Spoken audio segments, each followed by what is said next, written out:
Hope is preventing disease, promoting wellness, saving lives, one child, one family at a time. To volunteer or learn more about all the great work that Project Hope is doing, visit projecthope.org/makehopehappen. Life can throw a lot at us, but what helps us through it is knowing we have a place where we feel loved, grounded, and safe. A place where we belong. A place called home. But for thousands of youth living on the streets, there's no such thing as home. Out here, it's a predatory world that can destroy lives forever. At Covenant House, we care for homeless and at-risk youth, working in communities just like yours, 24 hours a day, 7 days a week. Here, these kids will get a shower, clean clothes, nourishing meals, and a safe place to sleep. Our caring staff teach life skills, offer stability, and encourage kids to believe in themselves so they stay off the streets for good. We're committed to giving lost, scared, and hurting children a place to go, a place to call home. To help or get help, go to safeplacetosleep.org. Sometimes losing can be winning, particularly when it comes to your weight. So says a national wellness campaign that's challenging the public to examine their weight and health and talk with their healthcare provider. The campaign draws attention to the many health problems that accompany excess weight, such as diabetes, hypertension, and others. The Your Weight Matters campaign, produced by the Obesity Action Coalition, offers participants a free toolkit filled with tips to help people talk with their doctor and live a healthier life. To take the campaign challenge, visit yourweightmatters.org. Go home for NASCAR. Powered by Pepsi. WGS Excellent 8 in Panama City. 104.3 ESPN Northwest Florida. There's no need to fear. The Underdogs are here. The Afternoon Underdogs are on the air. What time is it? Broadcasting from the Rib Crib Radio Room. Time to let the big dogs eat. 104.3 ESPN Northwest Florida.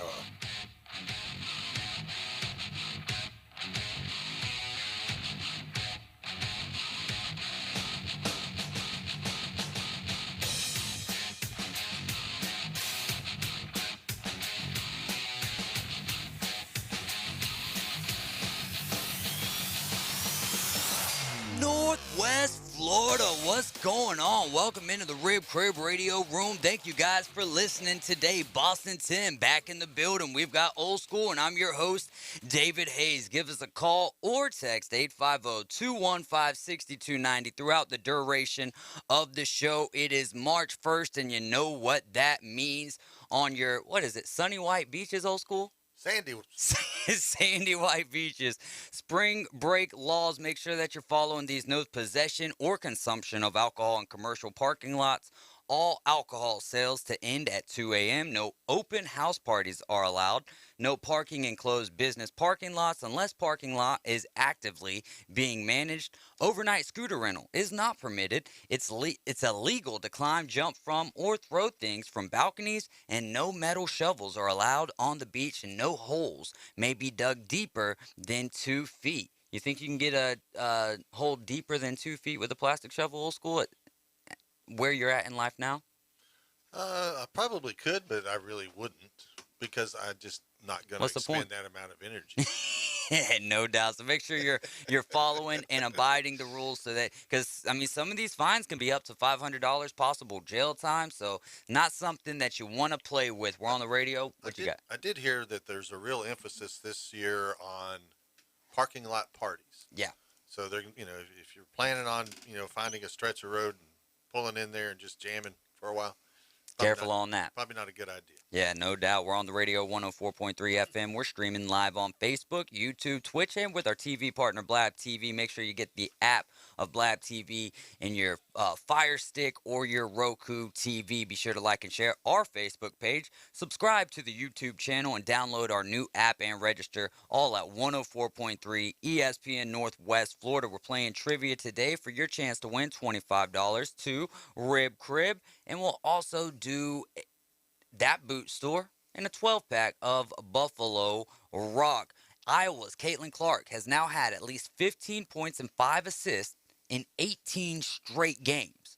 who are the only two players in Division I history, men and women's, to match that streak. Iowa's Caitlin Clark, 15 points and 5 assists in the last 18 straight games. Who are the only two players in D1 history, that's men's and women's, to match that streak? One of them had a huge night last night. You can listen to ESPN Northwest Florida on 104.3 or on the ESPN Northwest Florida app 2.0. Art Briles yesterday is stepping down really to not become a distraction to Grambling State and Hugh Jackson there. So he ended up resigning. Instead of Grambling State parting ways with him, he was resigning in an effort to not be a distraction. The former Baylor coach was fired in May 2016 amid a player sexual assault scandal. What do you think of this, Old School? Well, I mean, this is a tough one. The circumstances that led to his leaving Baylor when he was the head man there at Baylor, and everything that went on from a sexual assault standpoint and the hiding of it was just it's a horrible thing. It's a horrible situation. And he has paid the price. He hasn't been able to coach for a long time. And in this case, that was 7, 8, 9 years ago, maybe 10 years ago. And so I understand why people are sensitive to it, but at some point, he's paid the price. He wants to come back. And Grambling, it was trying to, you look at what's going on with the HBCUs. Deion's blowing it up over there at Jackson State. And Grambling's trying to make a statement. Yeah. They're trying to make one of those wow moments by bringing in a guy that was so prolific and successful as an offensive coordinator. And they're not going to be allowed to do that now because of the circumstances surrounding how he left Baylor.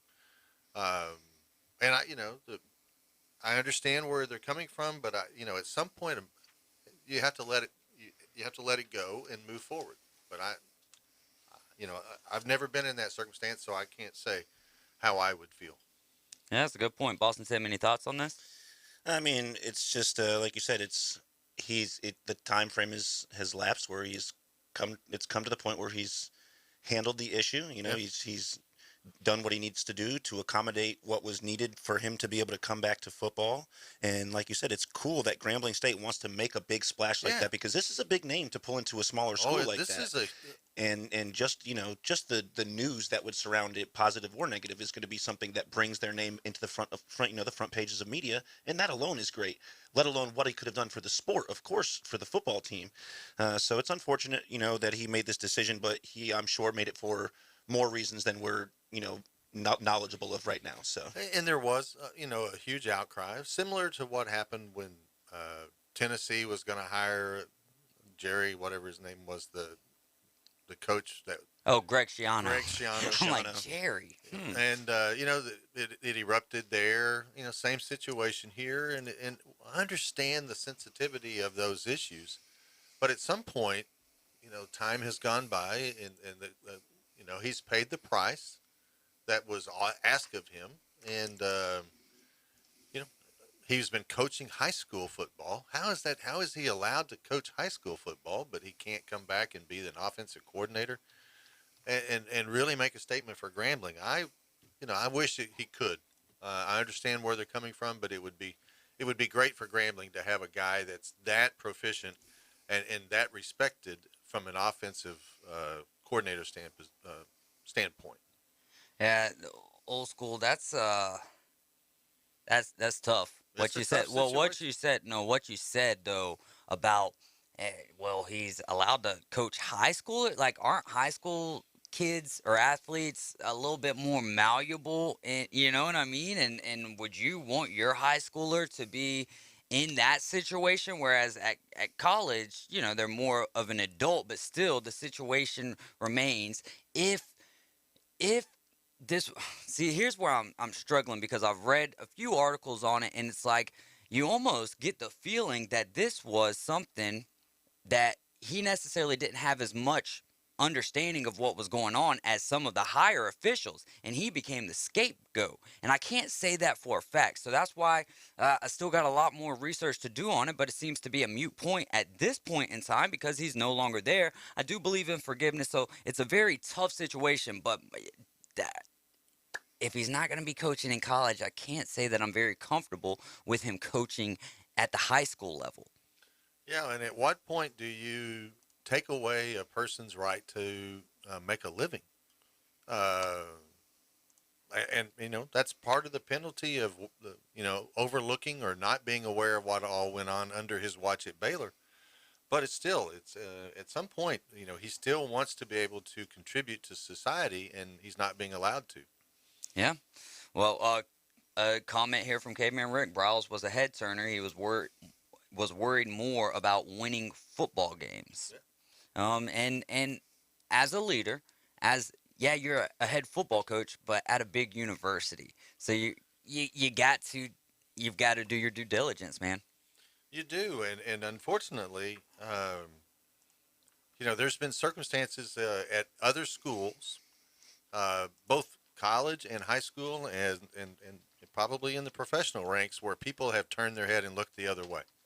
It's just that in this case, it was so public, and it's such a high profile incident that he may never live it down, and it's unfortunate. That is, here's something else someone might not ever live down, and that's Cain Velasquez, former UFC heavyweight champion, arrested for attempted murder. Don't know a lot about it, but he was arrested Monday for attempted murder and booked into Santa Clara, California County Jail. The San Jose Police Department announced this morning Velasquez is being held without bail per online records. He has a court date set for this Wednesday. The San Jose Police Department announced Monday evening that one adult male was shot at least once and transported to a hospital with non-life-threatening injuries. On Tuesday, police identified Velasquez as the shooter. What are you thinking about this, Boston Tim? And then I want to ask you a question about Dana White as well. Absolutely. Well, like you said, we don't know a lot about the case in itself. What we do know is that it's absolutely serious. What he's being accused of is a very serious crime, as well as the fact that we know that, he's being held without bail. So that really brings a lot of information to the foresight with actually telling us what's happening, right? If you're not getting any bail at all, that means that they probably already have, a lot of information on you. I'm anxious to see what the actual details of the story are, because as we know, he's a California native. He's a longtime UFC fighter. 13 years he fought in the UFC. He was a two-time heavyweight champion. He was one of the guys that really brought on what was known as swarming style technique, where he just was always moving forward and attacking his fighters. And he was very big on the ground and pound style. While he did have a black belt does have a black belt in Brazilian Jiu-Jitsu, he didn't very rarely ever use submissions. He was more of just a pound a guy's face, and that's the style that he was. Never ever on his heels, always moving forward. So anxious to see what the real story is and the details of what happened in this particular situation. It's unfortunate that somebody who was a Division I collegiate wrestler that was at Arizona State, he was prolific, he was great there, and to know that he had a great career in fighting, and then whatever this incident ends up happening to have been caused for, is very unfortunate for somebody like that, or really anybody at all, but unfortunate for somebody who's, has been such a prolific person in the fighting world. And I'm sure that when the court date comes around this week, Wednesday, tomorrow, we will get more details, and at some point, he probably would be offered bail. It's they have to determine, they've got to do a probable cause hearing and a couple of other things to actually hold him over and charges be filed. So, but it's hard when you see people who have they had their life going, and they make a decision and get caught up in something that it will dramatically alter their life forever, has the potential to. And it's just tough. It just shows you how every decision that you make can affect your life and the rest of your life, and how important it is to be and not be in certain circumstances where these situations can occur. Just stay out of them and try your best to not put yourself in those kind of circumstances. Yeah, it's unfortunate. You know, like I said, he's one of those fighters that had a long, healthy career, two-time champion, and he was fortunate enough to find his life after wrestling immediately, or after fighting immediately, where he went into wrestling and wrestled with the WWE for a little while. And of course, we know that during the pandemic, the WWE, I believe, cut around 25% of their staff, and he being one of the new fighters, of course, was one of the ones that was let go. But he moved into a Mexican lucha libre AAA worldwide wrestling, which is very popular out of Mexico City. So if anybody is friends with any Mexicans, of course, you know about El Santo, the greatest wrestler of all time, who also fought down in Mexico City, has statues there. So, being of Mexican heritage, of course, Kane, I'm sure, was very glad and honored to be able to wrestle down there in AAA Lucha Libre Worldwide. So, unfortunate that we're going to be unable right now to see him continue to do what he loves. Let's pivot to Dana White here, since we're talking about the UFC. So we know that the IOC is calling for Russian athletes to not be allowed to participate. We know that the International Hockey Federation and the NHL cutting ties with Russian sponsors. Is there any pressure on Dana White with the UFC to get some of the Russians off of the card? Half of the fighters seem like they come from Dagestan. Well, I think that's a matter of perspective, right? We're seeing it in FIFA, we're seeing it in a number of sports where you're excluding the Russians athletes, but are you penalizing Russia for that, or are you penalizing the athletes who might not necessarily believe in what's actually happening there? And I see similarities in that in UFC. And so it's different also when you're talking about individual fighters, because those are individual business entities. They all own their own individual contracts. So it's a lot harder for him. I'm sure there's multiple people coming out of that portion of Europe. So it's very tough to say. For me, like I said, it would have to be case by case, definitively if I were Dana. Oh, no, 100%. It's a touchy subject, because if you watch some of the news, 3,000 Russians have been arrested in protest of the war. A lot of them do not agree with what's going on, so I feel that side of it. In fact, I have a question that's going to make Old School's head just bust, I'm sure, at 4:45 today. Yeah, it's going to be slightly like that, probably a little bit more energetic and emphatic. But I'm trying to remember if Hey, I took my blood pressure. I'll be fine. All right, good. No, but I was going to ask, and I don't want us to get into it now, but is it fair for, how exactly did I word it? Is it fair for the Russian athletes to be punished for something that they're not really actively participating in? You know what I mean? And I get it, though. I get why the world is doing it, and especially even more so after we've seen the culture, and this is a lot different than just cancel culture. Don't twist my words here into thinking that that's how I'm thinking. But we've seen the cancel culture build over the last 3 years or so, and now here it is, and probably its finest moment, if you will, with what some of these companies are doing. But neither here nor there. We're going to take a quick break. When we get back, we'll be talking PRG, Rib Crib, and more. It'll be Your Minute with Max. Keep it right here on 104.3 ESPN Northwest Florida. You're riding with the Afternoon Underdogs. My forecast overnight, mostly clear skies, temperatures in the upper 40s and low 50s, and light northeast winds. We'll have a southwest wind about 10-12 miles per hour Wednesday, mostly sunny around 73. 75 expected Thursday and Friday, should be mostly sunny each afternoon with light southwest winds. This weather forecast has been brought to you by Offord Tire and Service Center in Callaway. For 104.3 ESPN Northwest Florida, I'm meteorologist Tim Root. 104.3 ESPN Northwest Florida. It's the Coach James Hale Show. Weekday mornings 7 till 9 on your station for the best local sports talk. Auburn's got an extremely good team. They do. You got to work for everything you get. It's all about who is playing their best basketball going into that tournament. Yeah. Mm-hmm. You got to win every moment you can, and you want to peak towards the end of that tournament. Mm-hmm. You want to be doing your best basketball that whole time. ESPN Northwest Florida. Barbaritos has been committed to serving farm fresh food since February 20th, 2000. For starters, Barbaritos food is made with love, straight from the heart. Every morning we begin preparing our food from scratch, from chopping fresh tomatoes for sauces to mashing fresh avocados for guacamole. Barbaritos cares about food. From serving char-grilled grass-fed beef as well as hormone-free chicken breasts to the amazing tofu for our vegan friends. Farm fresh is more than just a motto. It's Barbaritos' mission. Barbaritos. We make it fresh, you make it yours. Are you concerned about safety when you travel? Emerald Coast Amsel specializes in self-protection. They offer a full line of safety products like men's and women's, RFID wallets, and concealed carry for purses. Lifetime incidental replacement plan and manufacturer's warranty on most items. Give the gift of self-protection and contact Michelle and Rick today, 850-358-2810, or visit their website at emeraldcoastdamsel.com. Emerald Coast Damsel, independent damsel pro for damsel and defense.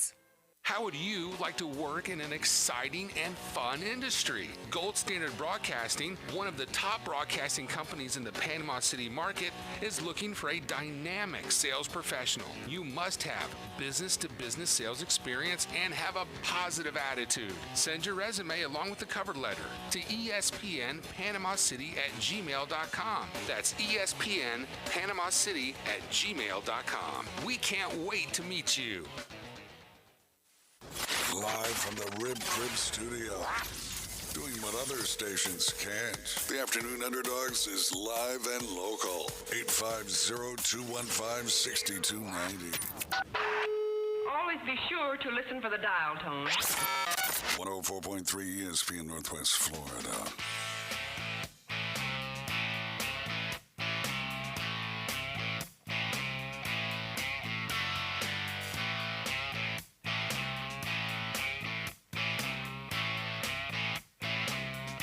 All right, y'all. Y'all get on over to ESPN. We've got the bracket ready to go. Well, we don't have the bracket ready to go. That'll be next Sunday, March 13th, when Selection Sunday comes out. But we've got the group ready to go. And you see that compromise we just made right here?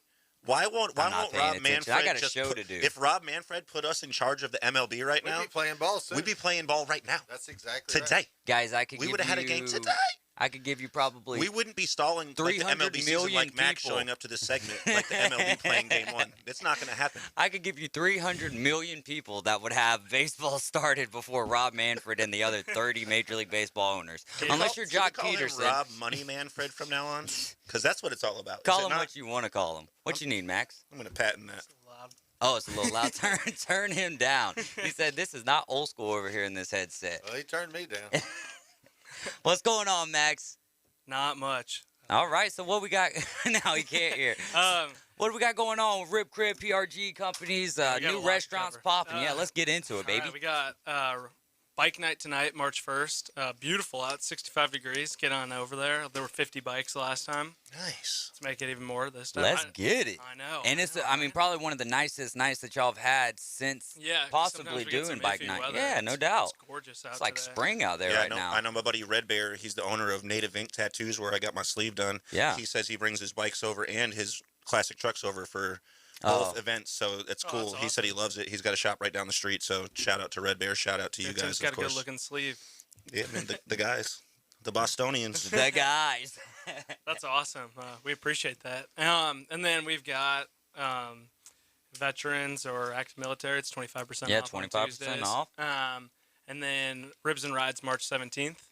And then coming to Panama City, we've got C-Max, which is Chris's fried seafood concept. That'll be on Thomas Drive in Petronas, as well as PJ's Coffee, which is a coffee franchise out of New When's Orleans. that one opening up? That's about the same as C-Max? Yeah, same time, same location. And what same location as well, so I got to... Near Petronas, yeah. But then we're going to have another one on 77 in Good. Haven next to the Slim I can go to that one. Sweet. That's geographically Yeah. desirable. Yeah. A lot better, right? Well, I just, It's not that far over the bridge. It doesn't matter. We're on the same I was gonna say, boat, the man. Islanders are the same way. The beach guys don't want to cross the bridge this way. We don't want to go that way. You guys need to go. Y'all need to live somewhere where there actually is traffic, and then you'll realize That is how so good true. you We're have so it. spoiled over here to be able to be like, I'm nah. not driving over the bridge. Oh, come on. This old man said that earlier today. We're riding. All right, let's keep it rolling. There we go. Yeah. Also, I was listening on the way in. I don't know, the whole like Russia thing of them not being in the World Cup right now or anything. I like it because last time the World Cup generated like $4 billion for the and they get a countries that are split in of it, that. and they get a split of that. So Mhm. whatever. I mean, I feel like that's pretty unanimous. Like Yeah, no. I mean, that's what I'm saying. I know that sucks for the players, but like you're still complicit. You live in Russia. Like I'm sorry. Like, I'll put it to you this way: that is a question I'm posing, not a question I am answering. Yeah, no, yeah, you don't want to get canceled or whatever. No, I don't care about that because I really don't have any adverse thoughts on the whole entire thing. It's too bad, but like, how can you like proudly put on those colors right now? I mean, what's going on? I think that's a very valid point. Like, And then when you've got like, even if you take it into the world of combat fighting, what's his name, Vasil Lomachenko, right now, who has a fight in June or July, but what's he doing? Taking up arms and fighting for his country right now. So three different weight division champion. Yeah. That's sick.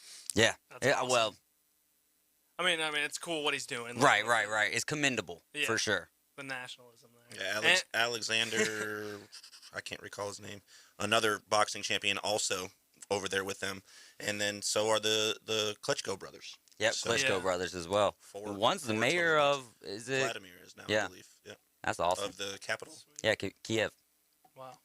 That's crazy. And then, the lockout. Yeah, so let's get into that because we haven't, I saved it, literally saved it for you to be able to come in and talk with us. You got any new news, any insights? No, we just saw that they've rejected the final offer, and so. They just canceled the first 2 series of the season. No, that's all they've done so That's far? all Because they've I done. haven't, all right, sweet. It's so frustrating because I feel like baseball is at a point where it's getting close to really growing the game, and like they were the worst. They ruined it. I know they were like I guess not even objectively. They were the worst at covering, like, getting back after COVID, like, the 60-game season. It was super frustrating. Well, I can't say that they were the worst, though, because but it was the owners again. Right, no doubt about that, but they actually put a product back onto the field before anybody else did.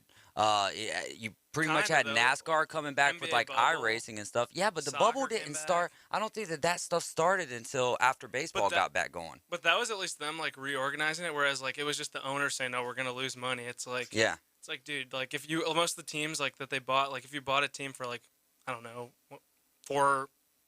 what's a good number to put out there? Like $1 billion 4 years ago, it's probably worth over $3 billion now. Yeah, like, so you didn't lose no money. It's not the year-to-year thing. Like, your total product is still worth so much money. And, like, it kind of stinks because, like, I understand people are like, oh, it's millionaires and billionaires fighting. But a lot of the times it's really not. Like, over 71% of the league is not making over $1 million. The minimum salary hasn't gone up. And it's like, you can be mad about it, but if you're worth that, like, they drive so much revenue that they're worth what they're paid. Like, if anything, they're paid less than what they make for the league and for everyone else around them. A tweet from Jeff Passan yesterday saying you could take the next 1,200 baseball players and put them in the league. The league's going to suffer greatly. The product that we as fans on the field see will suffer greatly. You take 30 competent business people, put them in the owner position, and the product could get better. Right. So, and I agree. And I'm sure there's 10,000% with that. Like, I'm sure there's like a couple owners who kind of get it. Like Steve Cohen, like when he bought the Mets, he said, I don't do this to make money. It's a hobby. I want to like win baseball games. Like, I mean, the Mets aren't going to win, but I forget now where I was hearing this from, but there was someone who was shedding a light on a perspective of why Derek Jeter. Maybe it was a call we got yesterday.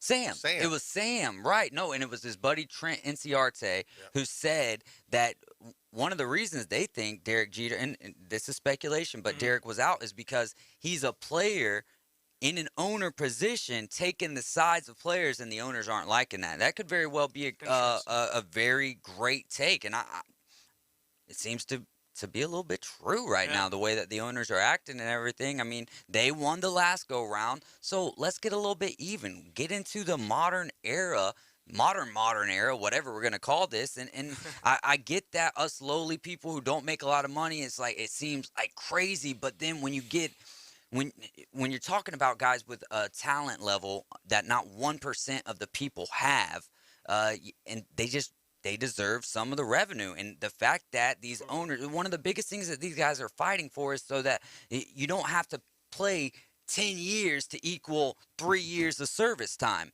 They're tired of these guys being able to stop and start the service time wrongly. You know what I mean? And I get it. We had Jay Chapman in with us on Friday. He played professional baseball at the professional level, all and through I think Double A as well, Double A, Triple A, and in Major League Baseball. So he knows the ins and outs, and not only that, but has guys still in the league. You know what I mean? That he's in contact with, and so when I can hear that perspective, it changes my mind on a lot of things. It's like, wow, dude, you know, these guys are people too. So are the owners, but come on, and you're just extremely selfish.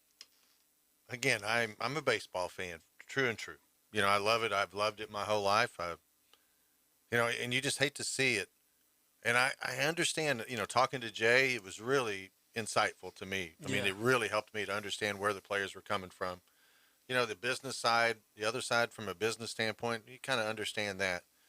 But my only issue here is that they seem to have forgotten 1/3 of the triumphant. You know, you got the owners, you got the players, and the fans. Yeah. And both of the other two seem to have forgotten the fans. No doubt. And that's my only concern, is because without the fans, there's nobody watching the baseball games on TV. So there's not these giant media contracts that are helping the guys make so much money.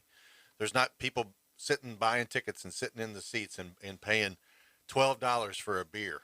Right.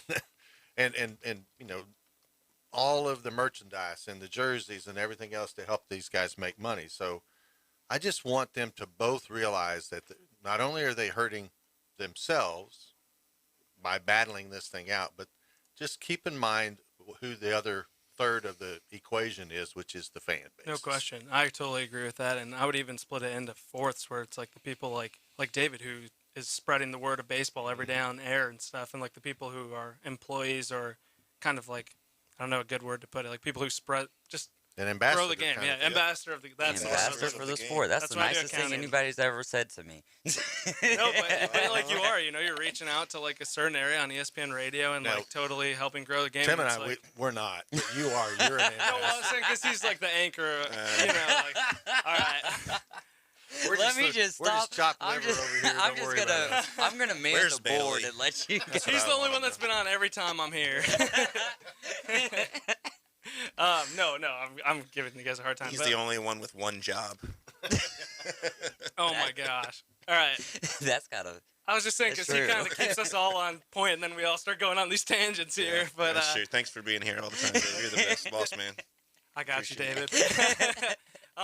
No, but like that's what like really pisses me off, for people like that, or like people who are on the like the bottom level of, or even like the middle level of like spreading the word. Like don't get me wrong, like Steve Cohen can afford not to get a paycheck, Mike Trout can afford not to get a paycheck, but like people who are selling tickets every day, like my buddy sells tickets for the Cardinals, like. Well, if you remember, whenever COVID came, right? Yeah. And we were going to shut down, and we weren't going to be able to play baseball. You saw all these teams reacting. You saw the players and teams reacting, saying, "Hey, we're going to pay our people at the stadiums, and we're going to pay our whatever," because that's how they're making their living. I haven't heard any of that. No, because they didn't even want to pay minor leaguers. Yeah, they don't want to pay anybody. And like the Ricketts family, the Cubs owners, so I can bash them. It was like they were awesome at first. They put a ton of money in the team, and then it's like, oh, we're taking huge losses. Like, we're like, substantiating these huge losses. It's like, you guys are worth billions of dollars. You can afford to take these losses. Like, just because one season's off, you're like, the Cubs have appreciated in value like 3 times since they bought them. Like, they're not hurting. But I think about this man that he's an usher at the truest part. Right? Mm-hmm. He's 86 years old, and he's been an usher for the Braves for 40 years. This is the year to retire. And every year he comes back, and everybody got a day with the World Series trophy. Right? Yeah, they gave him a day. That's awesome. With the World Series. But you think about those guys, those people who are now going to, if baseball doesn't play, these guys are going to be out of a job. So it's just it's a really tough situation, and I just, like I said, I would like everybody, the players to consider the fans, the owners to consider the fans, and negotiate this thing and get something done. And I think like the players have actually done a pretty good job like voicing everything they've wanted and asked for. Like, so since this is like the accounting part of me, like since 2013 to 2019, the game's grown in revenue from $4.5 billion to $10.7 billion in that 5-year span. I don't count 2020 because COVID year. In 2021, I'm sure they're still counting it or whatever. But like in that time, the luxury tax has barely gone up, which I understand. Like these guys are getting paid a ton. But Explain the luxury tax for people who don't know what it means. it's the tax for once you go over the salary cap. So they basically want to raise the salary cap a little higher because like they're generating more money for the league and everyone's getting more money in their pockets. Except, I mean, they have. Don't get me wrong. Like, right. You know, like Fernando Tatis just got $400 million. But there's really not a salary cap in baseball. I just had to Google that because I'm like, wait, I didn't know there was a salary cap in baseball, but that's because of. Yeah. Keep going.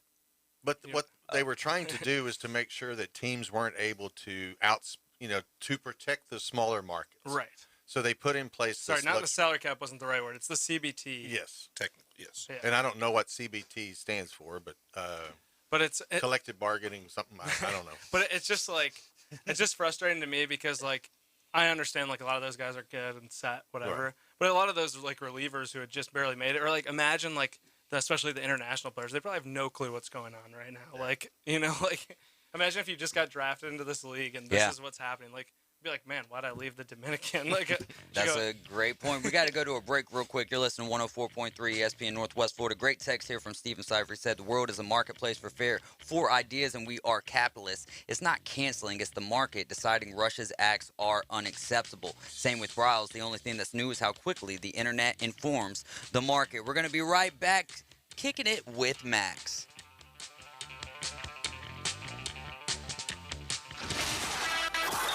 .3 ESPN Northwest Florida presents the madness of college basketball. 68 teams, 32 conference champions, but there can only be one. ESPN Northwest Florida is your exclusive radio home for the NCAA College Basketball Tournament. Here at Panama City Toyota, we love things that last. Of course, it starts with beautiful, reliable Toyota cars and trucks. It continues with every customer relationship, across generations and hundreds of thousands of miles. And now, we're proud to offer something you can count on year after year after year.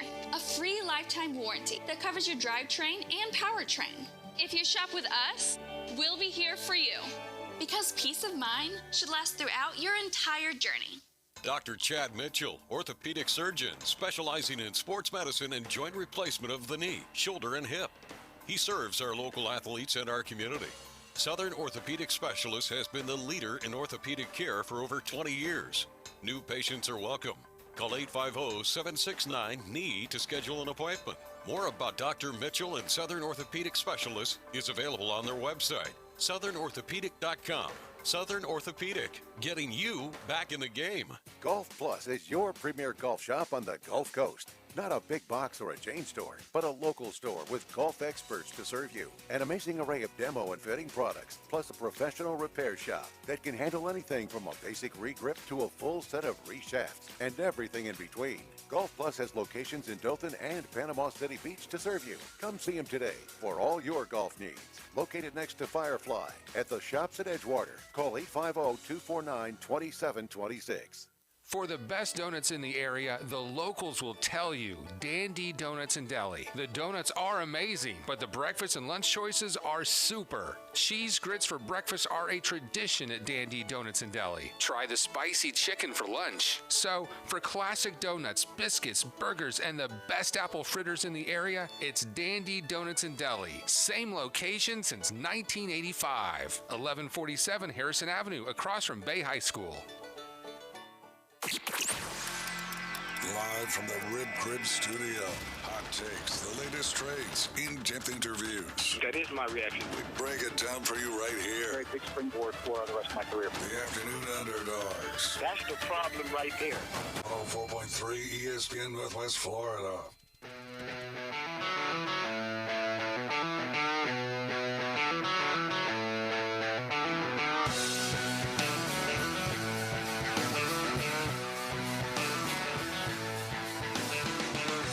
We're in the Rib Crib radio room It's your Minute with Max, and we are the Afternoon Underdogs. We got Max Delighting in with us, Boston Tim, old school. And For what appears to be my final segment. All right, man. So I had other questions outside as we speak. Boston. Pertaining to the lockout. What about 14-team playoffs for Major League Baseball? Do we like 14 teams or dumb? I don't like the fact that you get to one of the people in there gets to pick who they're going to be competing against. Or I didn't. They agreed on 12 teams. Though. That's one of the things they've checked off. Oh, really? So 12 teams is a for sure thing. Yeah. It was going wild on Twitter today about 12 teams, 14 teams. Well, yeah. Jock Peterson saying there's going to be 32 teams playing. I'm like, what's Everyone going gets on, a Jock? participation trophy. Yeah, everybody gets a participation trophy. Everybody gets some pearls. Oh man, everybody gets some pearls as well. You also had Alex Wood say the last 24 hours, I'd say there was cautious optimism on the player side because the owners were actually at the table negotiating with us toward a deal. What we're asking for is more than fair. If there's no deal, the optimism from MLB was a PR illusion to make it look like they tried. Oh, totally. I mean, they sat on their hands for 2 months and then finally decided to start talking and Well, then what was up with the faux deadline? Like my thing is, if you set a So deadline, come on, keep it a no. deadline. Might cancel 1% of the games. Oh no, of the 162. It's like, come on. How many games do you think we'll play this year? Oh man, I guess we're gonna find out more when they meet again next week. But I'm curious to see if Boston Tim still says 162. We're getting a full season if we're starting on time. We are playing a full season. We made guesses in this chat I'm in when the season ended, and my guess, which I guess I'll stick to, is still June 10th opening day. June 10th. Yeah, I'm an optimistic person, but man, they're so far away. They're so far away still. What they've done is not gotten close at all. So not only are old school and I included in anything, but now you're going to stomp on our hearts and tell us we're not going to have baseball until June 10th. I'm pissed. I don't know how much of this 10th, man. I can take. I think we're going to start, April the 15th next year. That's what I think. I'm serious. 2023. I would not be surprised if we didn't have a season. Me sad. Yeah, but think about it though. If you don't have baseball, if you don't have Major League Baseball, first off, you've got a beautiful stadium, 2.5 hours over there towards the west, Pensacola Blue Wahoos. Yeah. Then you've got a premier JUCO team right down the road in Gulf Coast State College. Mm-hmm. And then you've got Mosley High, which you only got 8 opportunities to watch them at the house this year. They're playing 18 games on the road and 8 games at the house. You've got Bay High, North Bay Haven, Arn. All of these are decent. Decent is an understatement of programs that they have. So you've got opportunities for sure to get out there and watch some baseball. It's not going to be Major League Baseball, but trust me, anything can happen at these games. You know what I mean? Yeah, but I mean, just have go over to Pensacola and watch the Blue Wahoos game. I mean, it's a beautiful facility. JJ Blade. Yeah, and you're downtown Pensacola, which is a really cool area. Yeah. And you got one of the top 10 best minor league ballparks. It's a cool environment. I'd love to hear your list. Just go over there and have a good time. And they got some great little breweries downtown. You can have some fun there. Who are your other 9 ballparks? I've been there. Well, there's one in Rome. Hey, what about the one in OKC that you? What about OKC, Oklahoma City? Oklahoma City AAA Park is really good. What's neat about that one? It's a minor league. What's neat about it pertaining to you?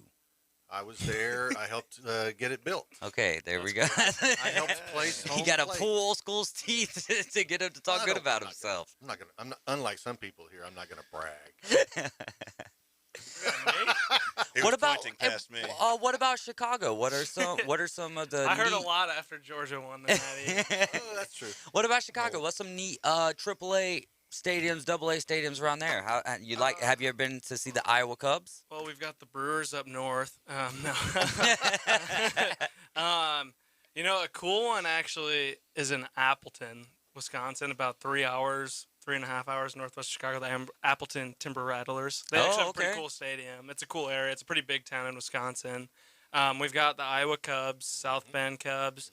I would have to think the Cubs Myrtle Beach Stadium's cool. I haven't been to that one. I don't have man. a list of the minor league stadiums. But I've been to Biloxi for the Biloxi Shuckers. is that one cool? Yeah, that's actually a really cool one because honestly, you can go over to the Beau Rivage and you can just get on the parking lot, get at the top level of the parking lot, and you could honestly watch the game from there. And then when the game's done, or if the game gets out of hand or whatever, boom, just go hit the casino. But honestly, inside the park, that's where I watched the game at. Yeah, really beautiful park. You know how it is though with AA and AAA baseball, like they really. They put on great promotions, great marketing, and they really they're there for the community. It's a really quality product too. I mean, they're still really good at baseball. Yeah, they're really really talented players, and they have fun. The players are, it's not. I have a brand and I have to protect my brand. They're into the promotions. They're willing to do stuff. They're having a good time. They always will sign autographs and take selfies or whatever that you're wanting, and it's a great time. We always had a blast in Oklahoma City. If you're going up to Atlanta area, you can go to the Stripers and Gwinnett. Yeah, I've never been to a Gwinnett Stripers game. It's okay. I would love to It's go. a nice facility, and then if you just drive basically an hour north to Rome, Georgia, you can see their AA team, the Rome Braves. Oh. See, I'm from St. Pete though, where it's like every other, or you go to St. Pete, Clearwater, Tampa. It's like every other road has a AAA or a minor league, like Clearwater Threshers. You have, which used to be the Clearwater Phillies, but they're an affiliate there. At Legend Stadium. If you've never been, like that's one of the greatest minor leagues. Stadiums to go to is Legend Stadium, where the Tampa Yankees play. That one's cool. I know you would dislike it, but you've been? Yeah, I've been to a bunch of those parks down there. Nice. I grew up, of course, growing up outside Boston. We have the Cape Cod League, so we have a whole entire league dedicated just in the hook in itself. So you can go see 3 games in one day sometimes. It's really great out there. But of course, the stadiums out there are nothing compared to the newer, nice stadiums that they have for the AAA teams nowadays. But the Cape Cod League's always been pretty cool. Nice. Yeah, I went to a AAA game once in Indianapolis. Very cleverly named Indians. And they're I guess maybe they can't be that anymore, but maybe they'll be what is it? Guardians? Guardians of the Galaxy. Guardians. And they're the AAA team for, I want to say, the Pirates. So, I mean, I guess you don't really get that much talent then, but at least with minor league games, though, it's like always a really fluid roster, It's not like in MLB where, like, your team stinks and you still have to watch the same guys bat every single time, like... Yeah, Caveman Rick brings up the Savannah Bananas. They're not. They're an independent. Yeah, they're independent. They're not affiliated with anything, but they put on some of the coolest types of baseball games that you can watch, no doubt. So let's go over to college basketball for a second. You got time for one more segment? Yeah, I can stick around. The beans can wait. The beans can wait. All right, so real quick before we get out of here and then get into some Defend Your Stance, ticket prices for Coach K's final home game against North Carolina, which will be his final home game regardless, but they're taking on North Carolina, are reaching Super Bowl prices right now, $5,392 on StubHub. Average, and then on SeatGeek, $7,498. Just a little perspective there. The average ticket price for Super Bowl Super Bowl tickets on SeatGeek was $7,516. Yeah, they'll be sold out. How much would you pay to go watch Coach K's final game? I wouldn't put it up there. I'd pay $1,000 a ticket or something like that, but $5,000 wouldn't be worth it. To me. It'd be a great memory to have, to be a part of, but. I was never a Duke fan, so it wouldn't be worth it for me. Yeah, no doubt. I'll watch it on TV. Actually, no, I'm going to listen to it right here on 104.3 ESPN Northwest Florida. Absolutely. We actually ran Duke's offense in high school, but I was never a huge Duke fan myself. I'm a city boy. I'm a hometown boy. So I feel like it's a little different, too, for a coach versus a player, just because, like, the players are the ones who produce the actual product that you're going to go see. Whereas, it's really cool. Come on. You really get excited to see a coach. You really think that way? You really think it's the players that make the difference, not the coach? We're going to come back and find out. It's going to be Defend Your Stance. You're listening to the Afternoon Underdogs, 104.3 ESPN Northwest Florida. One more minute for Max. Will it be his last? My forecast overnight, mostly clear skies, temperatures in the upper 40s and low 50s, and light northeast winds. We'll have a southwest wind about 10-12 miles per hour Wednesday, mostly sunny around 73. 75 expected Thursday and Friday, should be mostly sunny each afternoon with light southwest winds. This weather forecast has been brought to you by Mid-South Lumber, best little lumber yard in Panama City and Youngstown. For 104.3 ESPN Northwest Florida, I'm meteorologist Tim Root. ESPN Northwest Florida. You can't miss a moment with Green.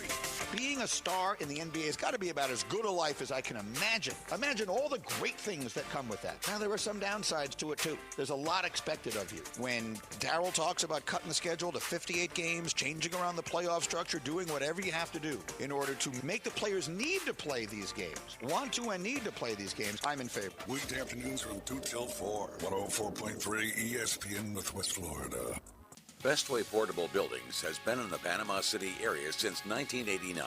They've been here longer than anyone else. The reasons? High quality, reasonable prices, and tremendous service. Stop by and see owner Jason Mulder and let him and his staff help you pick out the perfect building for your home or business. Just down from Harts Marine on North Highway 231. Online at bestwayportablebuildings.com. Member of the BBB. Bestway Portable Buildings. The best in portable, period.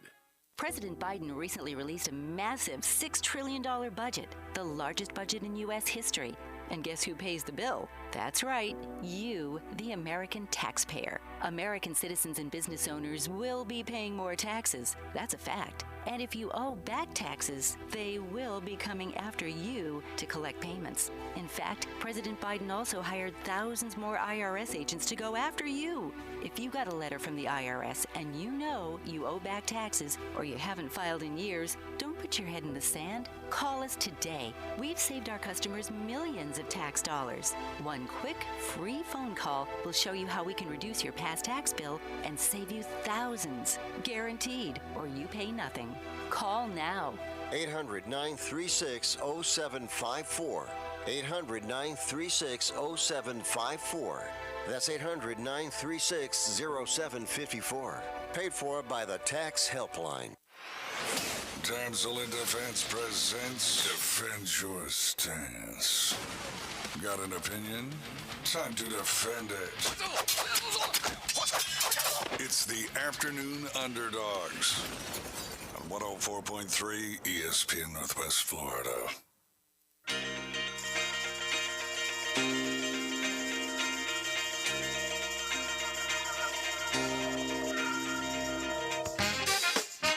Last minute with Max. Oh man, what's going on, Max? Tell us a little bit more about what's going on with Rib Crib and other PRG restaurants. Bike night, head on over to Callaway, 532 North Tyndall Parkway. And you said you're going to have one on the 17th?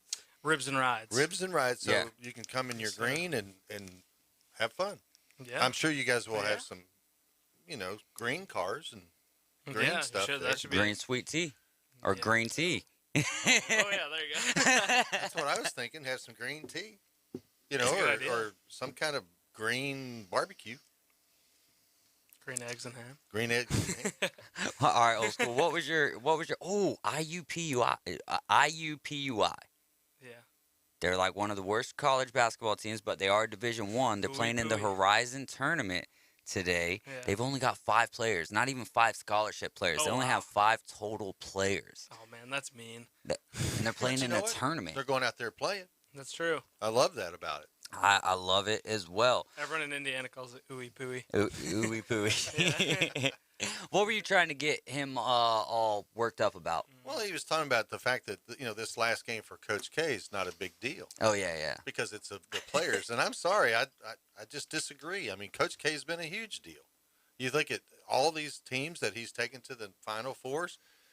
Yeah, you can have really great talent, but you better have somebody that can orchestrate it and put it together and make a team out of it. All right, this is Defend Your Stance, brought to you by Emerald Coast Damsel Independent Damsel Pro for Damsel in Defense. March 19th and the 20th will be on the fairgrounds of PC. We pity the fool who doesn't use our tool. Players or coaches in college basketball. Who's more important? Max. All right, so when you go to a game, what do you watch? I watch the coach on the sideline. Checking out the coach's outfit. I'd like to drop them. Yeah, John Cooper at the Stadium Series. He was looking like a dude straight out of Peaky Blinders. That's awesome. I mean, I think, yes, the players are important, right? Yeah. And they're the ones out there playing, but it's the ability to coach those guys into playing as a team to facilitate movement and the things that the coaches know is the difference between being a bunch of individuals running around or a collective group of people playing as a team. No question. And we just look during the break, and it's $4,000 for the worst seats in the house. And I mean, are you going to be watching him just march up and down the sideline? Motion to John Shire to write up something on the player. Are you going to watch Paulo Banchero throw it on a dunk? It's team for team. It really depends. Are you going to Michigan to watch? Can you think of anybody on Michigan's team, or are you going to watch Juwan Howard shake the other coach's hand? Face. Ever he's shaking. Well, you can't right now. He's suspended. Only a couple more games, though. Only a couple more games. We need that matchup in the Big Ten tournament, him and Greg Gard. Yeah. Wisconsin's got a big one tonight against Purdue. Oh, I know. I got to root for Purdue on that one. But I saw some tweet that said, I just can't unsee now. It's like Greg Gard looks like he's like, an below average manager at a restaurant. Bulls, Cavs, or Grizzlies? All right, these are three teams that at the beginning of the season you would not expect them to have the records that they have to this point in the season. Maybe you can make the case for the Grizzlies because of Ja Morant, but right, the Bulls, the Cavs, or the Grizzlies. My question here is, who makes it further this season with these surprising seasons that they're having? You can go with the bias pick. Okay. Let's go, Homer. Go ahead. Yeah, hit us. Go. Homer. Well, this is my first time I've gotten to talk about a good team on this show. No, we talk about. Let's talk about the Chicago Bulls. Definitely the Bulls' best position. I mean, granted, we need the Nets to win a little more. We don't need that 1-8 seed matchup, but we've handled the Nets so far this year. The Heat handled us last night. But I mean, I think they could go toe to toe with anyone. They've been missing someone all year. Like Caruso's a key cog in the Bulls lineup because he's one of our only good defensive guys. DeRozan's having an MVP caliber season. I know. Sucks that the streak ended last night. What did he end up with last night? I think 18. 18, so he was 12 away from, that would have been his 9th consecutive game with 30, and for perspective there, or for comparison, Butler did well on him. Michael Jordan had 10 games straight with 30-plus points scored. Yeah, I mean, all those teams are really fun, though. Like, I don't think any of them are maybe the Bulls are dislikable. I don't know. But I think they're all really likable teams. Like, Ja Morant is a heck of a player, and the Cavs were all just scrappy dudes who, like, I'm sure LeBron wishes he was back on Cleveland right now. Dude, could you imagine? Because that's what the Lakers are missing, right? Is this young core group of dudes who do what they do. Mm-hmm. And him being at the helm of that could be nasty, or he could have traded them all away and be like, hey, Carmelo, let's go, baby. You see them all yelling at fans.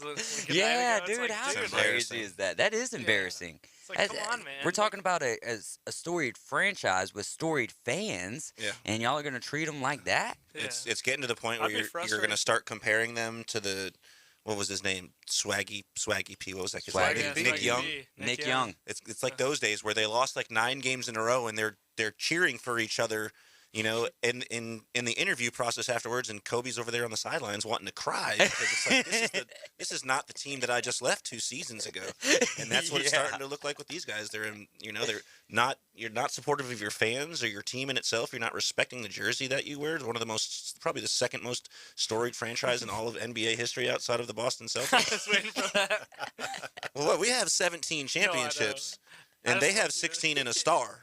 Championships, you know, they got that. They got the Disney, the bubble. Yeah, they got the Disney championship. Yeah, the ring pop. I still think that the bubble championships were probably some of the hardest to win, but anybody could have won. Yeah. I think the Magic or something like that had like an 11-game win streak going into that. If they would have won 2 more games, they would have had the opportunity to stretch out into the playoffs, and they could have won the championship then. And are we going to be praising them for that championship? There's no way we would. But if the Lakers uniform has it, that's 17. I don't know. I would have. Celtics. I would have been out of here with that. I would have been, saying that the Magic got a ship. That's like saying the Russians. I'd have been like, where do I live? Did the Celtics Did old play school in the say bubble? the Russians should be playing? No. Wait, I was gonna say, you communist. I have a question. There's no way. Even if we had the opportunity, we would have wasted our time driving down there to the bubble. Old school rooted for the Soviets in 1980. Mark it down. Never. Wow. Never. Now you're stepping on toes. Now you're stepping on toes. All right, that's it. Walked out of Miracle in theaters. Saw Kurt Russell going again. It was like, that's it. And now. I know a lot of the people on air can't see, but he actually has that picture of Putin on the horse shirtless as his screensaver for his phone. So. He definitely does. I've seen it firsthand. Yeah, this is my last segment. Is there a beat down on the? Is there another beat down on the beach here soon? There's going to be a beat down here in ESPN It might studio. be a beat down out in the parking lot here in a Oh, second. yeah. Hey, just make sure that That's you good. leave Bailey with me. That's all I'm asking. That's a good call because you'd have to slim down to my weight class. Zing! All right. Where were we? Bulls, Cavs, or Grizzlies go further for old school? If that's what question we're still on, I'm not sure. Yeah. I don't think we ever left it. I'm going to say I'm taking the Grizzlies. I think John Morant is going to take them a long way. I think the Grizzlies are going to be good. Absolutely. 52-point night last night. Man, he's a killer. Dude. And you see, so good. You see on top of that how heavy the East is right now. You know what I'm saying? They're just playing really well on the top side of the East right there. And you know that these guys are going to be in there, whether it's the Cavaliers or the Bulls, right? So they're going to have a harder opportunity or a harder road to get the opportunity to get to the championship, whereas I think the Grizzlies are going to have an easier road, especially if they can finish in the top 3 positions, which I think they're in 3rd right now. Yeah. So for me, yeah, and on top of that, I think they've only lost 8 games since Thanksgiving. So they're not playing streaky. They're just playing well every single game, and the losses that they have are typically justified. That's a good take. I mean, the Cavs are going to be they're going to get like the Bucks or the Sixers or the Nets. As Yeah, it's going to be tough to match up for a full series. It's a lot different than going in there for one game, but when you're going to their house for 2 and then coming back to your house for 2, it's a totally different situation.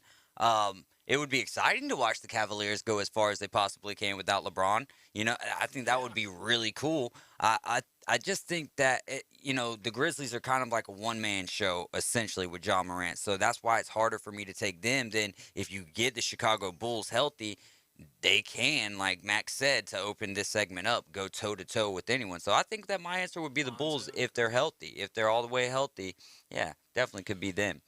From your mouth to God's ears. So this is a question from Boston 10. We've only got a minute here. Are the Lakers the biggest bust of any big 3 of all time? Hit me old school. Yeah. Yes.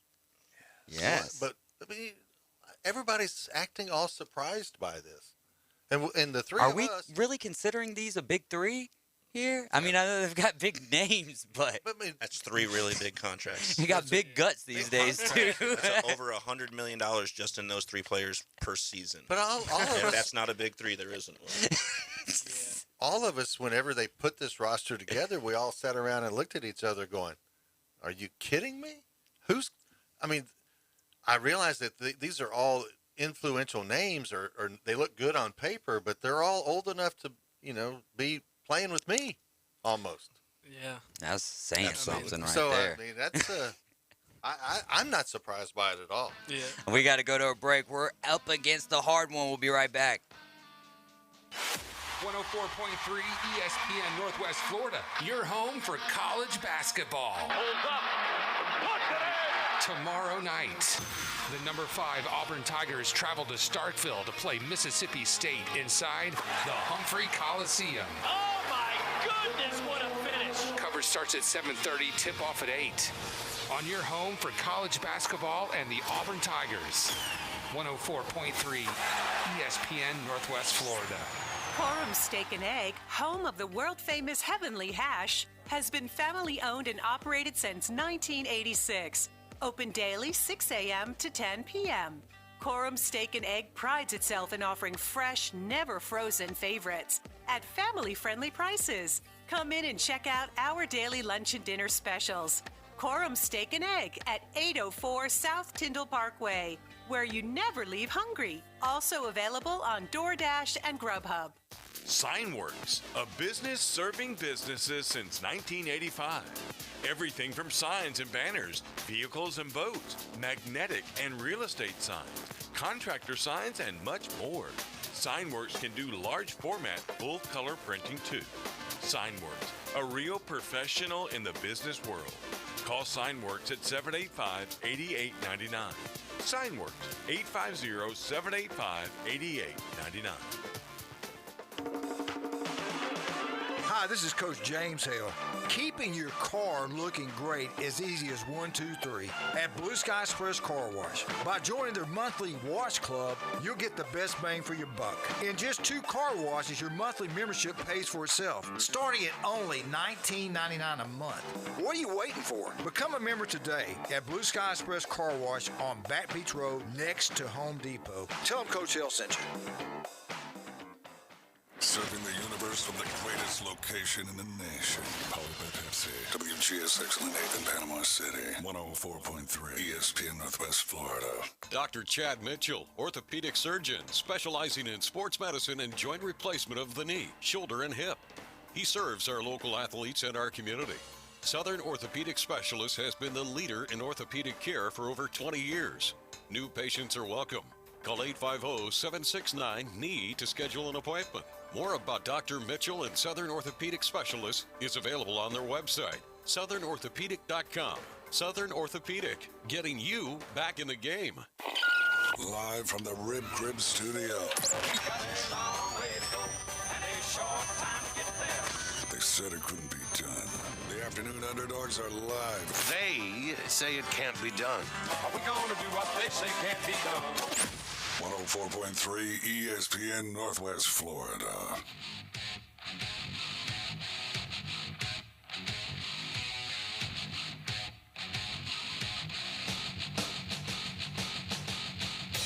All right, couple of things to mention before we get into your 5 at 5. Taxes done free. If you need help filing your 2021 taxes, we're here to help. This is going to be at the Glenwood Community Center, 722 East 9th Street, Panama City, Florida. Tuesdays, Wednesdays, and Thursdays from 9 a.m. to 3 p.m. January 25th is when we started. We'll be ending this April 14th.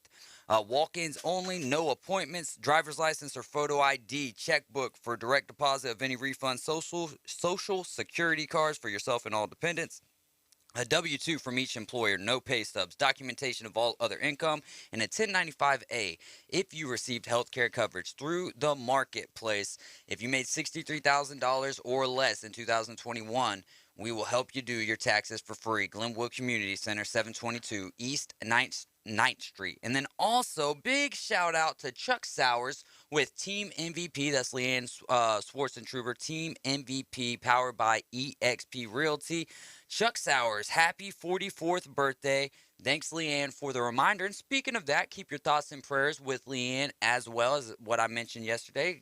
Got a couple of things that she's dealing with health-wise, so let's keep her lifted up in prayer. And then also, if you go to ESPN and sign up for your bracket, for bracketology, you go to the tournament, men's tournament bracket, whatever, and then type in 104.3 ESPN Northwest Florida and Team MVP. And you could just probably type in 104.3 ESPN, and by that time it'll already pop up. No password needed. I just kept it public. So let's build that thing up, because Leanne's actually going to be helping us with the prize package as well. And if you guys have been following this show for the last couple of years, it used to be the Coach's Daughter show. She does a great job giving away prizes. I'm sure we'll probably get a little slap your mama in there as well. And, we'll be throwing in some T-shirts and gift cards as well with that. We really appreciate Leanne. Make sure that you keep her in your thoughts and prayers. And happy birthday, Chuck. All right, we had the 5 at 5 yesterday, starting off with North Carolina and Syracuse. They got over 156 points, old school. We were both very skeptical about that. North Carolina wins 88-79. I watched this Baylor and Texas game the last probably 12 minutes or so. Very entertaining game. Baylor just kind of ran away with it at the end. They've got a lot of talent and great defensively, no doubt about it. And really the last 4 minutes, it was extremely difficult for the Texas Longhorns to score, and they were knocking the ball out of Jimmy Allen's hands left and right last night. So Baylor gets the win, 68-61 over Texas. UCLA 11-point victory over Washington, 77-66. The Boston Bruins, huge win last night. We had 2 NHL teams score 7 goals last night. The New Jersey Devils won their game 7-1, and then the Boston Bruins 7-0 over the LA Kings. Big win there. And then the Miami Heat, as we were talking about earlier, beat the Chicago Bulls 112-99. We've got 5 more to pick tonight. Starting it off with a battle in the Big East. Number 9 Providence at number 11 Villanova. Villanova is a 9.5-point favorite at the house here, and the over-under set at 134.5. Boston Sim set the table.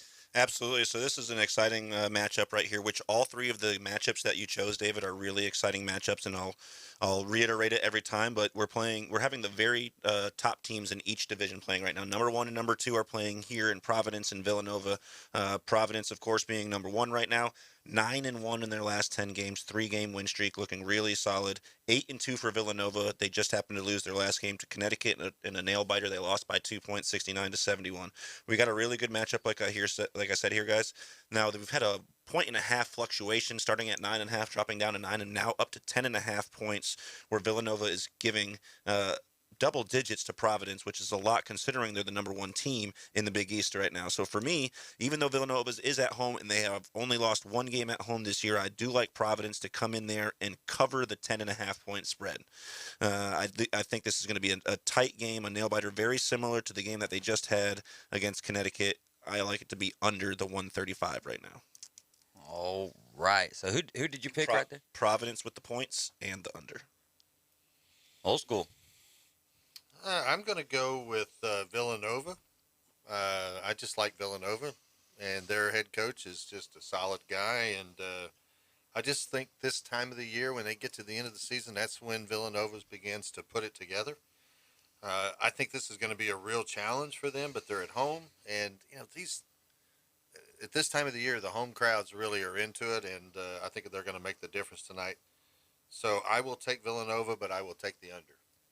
All right, I'll go with Providence with the 9.5 points. I think Villanova would win the game. I'm going Providence with the 9.5 points, and I'll take the under in this one. I can't believe y'all are taking the points. I mean, come on, be a. Say it.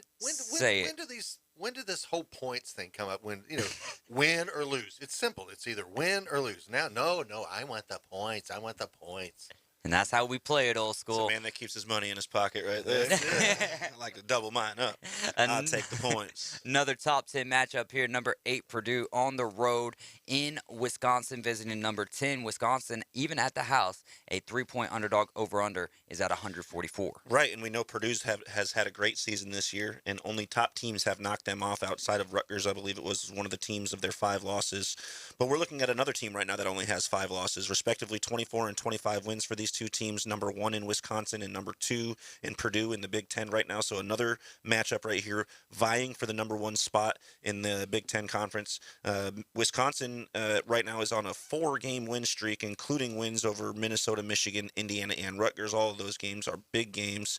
And Purdue just lost a game recently, 2 days ago, to Michigan State, which it was a 3-point win, but they were down the vast majority of that game. Yeah. Michigan State really had them in a double point game the entirety of the second half, but they really just came back in the last 2 minutes there. Michigan State plays really good at the house on Saturdays. Yes, they did. They do. Yeah, which, I mean, in this particular Saturday that we talked about on our group chat there, basketball was just unbelievable. The most losses in the history of a single day, with all of the top 6 teams losing. And 7 total, because number 9 in Texas Tech lost as well to TCU. Absolutely. So back to the game right here, guys. I'm really excited about this game. I like Wisconsin getting the points at home.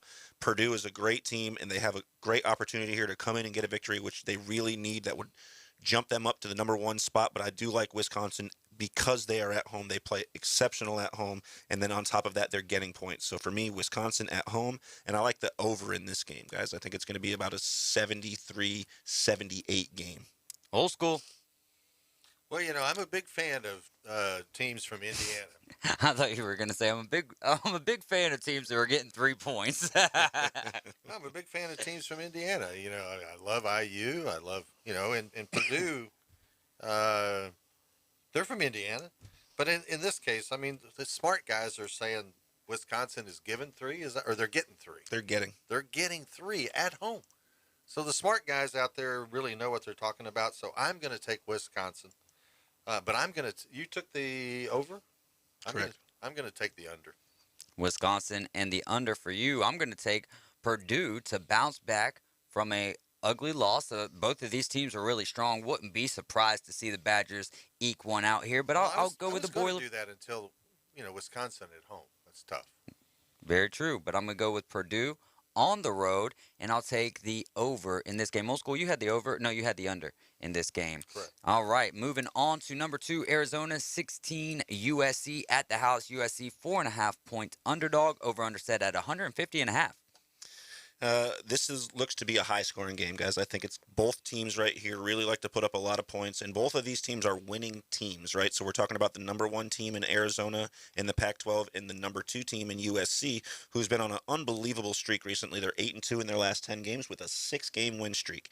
But Arizona, while they did just lose this past Saturday to Colorado in a nail-biter, we do know that they went on a 9-game win streak before that. The last loss they had before that was to UCLA, who consequently USC just recently beat about 10 days ago. So for me, at home, I really like USC here with the 4.5 points, but the way that Arizona, I think, is going to bounce back after losing to Colorado, I just don't think that, unfortunately, USC is going to get their 7th consecutive win. I think they lose at home today. I don't think that Arizona needs the points at all. So for me, like I said, it'll be a high-scoring game. I like number 1 in the Pac-12, Arizona number 2 overall in college basketball to go into USC and get the outright victory with an over 151 points. Old School. This is a tough one. I think, Arizona got embarrassed by Colorado. Colorado hadn't beaten anybody really this 30 years. Yeah. And, they haven't beaten anybody with that number beside their name in 30 years. Yeah, so I think, Arizona is going to be embarrassed. I think what you said, Tim, they're going to come in with, they're somewhat on fire to make up for this last week. That was kind of surprising to me in the AP poll, not to cut you off, but that they stayed so high in the AP poll after such a bad loss. But then with everybody else losing, that really helped them. Right, and that's what I was saying is that the only non-nail biter, right? They lost by, I think it was 16 points. 16 I mean, it was a blowout. Yeah, 79-63. Right, it wasn't a shellacking, but it was a whooping, right? Oh, it was. And while it was relatively different in all of the other top 5 teams or 6 teams outside of them, all of them I think were within 6 points if my mind serves, or maybe 7 points. But either way, that being the only blowout, I think that's why they're going to come back and really put the numbers up on these guys. Gonzaga lost by 10. To St. Mary, 74-64, I think it was. Yeah, or something like that. Something like that, very close to that, yeah. So I'm going to take Arizona, and I think that it'll be a high-scoring game, so I'll take the over.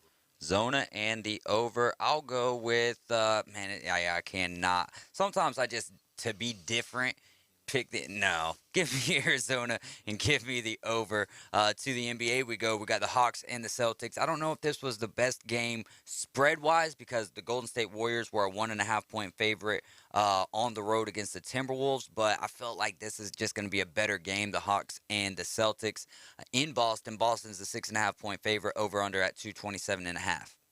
Right, and, these teams are still vying. It's early on. We still got 6 weeks left in the season, but they're vying for the end of the bottom side of the playoff right now.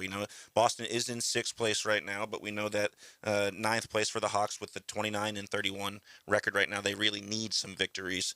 And Boston's been has not been streaky lately. They've been playing very well. 8-2 in their last 10 games. They did just lose to the Pacers, but we all know that's an anomaly. Nobody because the Magic beat the Pacers last night. I'm so mad about that. Right, but outside of that game, in the last 15 games, they've been winning on an average of 8.5 points. So for me, I like the Celtics at home right here to cover this spread due to the way that they've been playing recently outside of, like I said, that Indianapolis game. So Celtics at home will cover and go over 227 points. Whoa. Old School.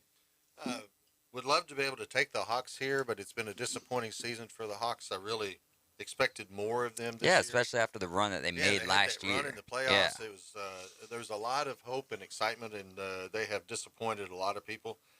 The Celtics at home, I don't see the Hawks being able to get there. So I will take the men in green, and I will take the under.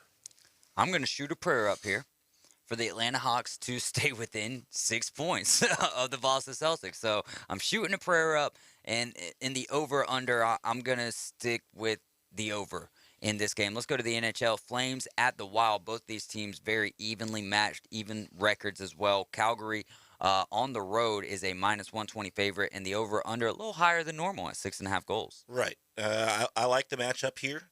I think that the odds are a little off due to maybe they're not noticing recency bias. I think is a very important thing, especially in betting, right? So we're talking about the Wild at home right now, 4-6 in their last 10 games. The Flames 9-1 in their last 10 games. Yeah, so for them to they're just be playing good a hockey. mere favorite at 125, I think is a very strong bet for anybody to take. They've been scoring a lot of goals lately, so I like them. Were they the team that just landed Toafili? Oh, I can't remember. I know they I got don't Blake recall. Coleman from the Lightning last year, but I'm pretty sure that they just made a move a couple weeks ago that's really kind of helped this streak continue. Yeah, I'd have to double check. To be honest with you, I know that they moved some guys up. Rory Cairns came up, but I'm not sure about Toafili. I know that they were the other team to put up 7 goals yesterday. A huge game. So good to see them putting up the goals. Like I said, I like them to score over and win the game outright. I'll take the Wild. Just somehow every time the Wild are at home, they're just tough, as you talked about. So I'll take them. Yeah, it's a rarity that I is actually go Toafili against that. That's to the yeah, Flames. It was. He was playing with the Canadians and then went over there. Yeah. Yeah, because I know it seems like every time that when you see the Wild at home, you take them. Right, or any time that a team is evenly matched up. So we're talking about two teams that right now both have 31 victories, and their only difference in losses is 2 games, right? So they're 14 losses for the Flames, 16 losses for the Wild. So 2 relatively good teams, probably. I think that, let me look real quick. Yeah, the Flames are number 1 in the Pacific, and in the Central for the Wild, they're number 3. So 2 good teams, both respectively in their divisions, coming together to clash here. But like I said, the Flames have just been on an unbelievable streak lately in 9-1 games, 9-1 in their last 10 games, and they're just putting up a ton of goals, including that 7-goal game they had against the Wild the other day. Well, the best way to lose a streak is to go the Wild. So I'm going to go with the Wild here, and I'll take the under. Under on that one. I'm going to go with Blake Coleman and the Calgary Flames here. The 9-1 streak is tough, but then also Minnesota does play really good at the house. I'll take the over in this game. Dog of the day real quick before we get out of here. Mine is going to be Michigan State on the road at Michigan, getting 4.5. They're 4-6 in their last 10 against the spread and 5-4 in their last 10 on the road against the spread. Do you think that's a good one, or because I know I gave a bad one again yesterday with the Pacers and the Magic? I do think that's a good one, and for whatever reason, I feel like maybe we're just unlucky. The dogs that we're calling out here on the shows just haven't been hitting for us like they did the first week. Yeah. But I'm still going to stick with what I know, and for me, Arizona is the dog for whatever. I'm sorry, they're not the dog in this one. I apologize. I'm going to stick with my Providence pick. That was a dog. Yeah, that one is that's a big dog for them right. to be so close. And to go from, a point and a half in college basketball is a lot to move. They started at 9.5, went down to 9, all the way up to 10.5. I'll take the double digits point spread all day, especially with the number 1 team in the Big East. Number 1 team in the Big East. That's going to be a big game tonight. And tomorrow night we'll have a big game for you as well. Coverage starting at 7:30, tip-off at 8 o'clock. For Auburn visiting the Mississippi State Bulldogs. That'll be a great one, and we've got some great ones on top for you this weekend. We'll be right back. My forecast overnight, mostly clear skies, temperatures in the upper 40s and low 50s, and light northeast winds. We'll have a southwest wind about 10-12 miles per hour Wednesday, mostly sunny around 73.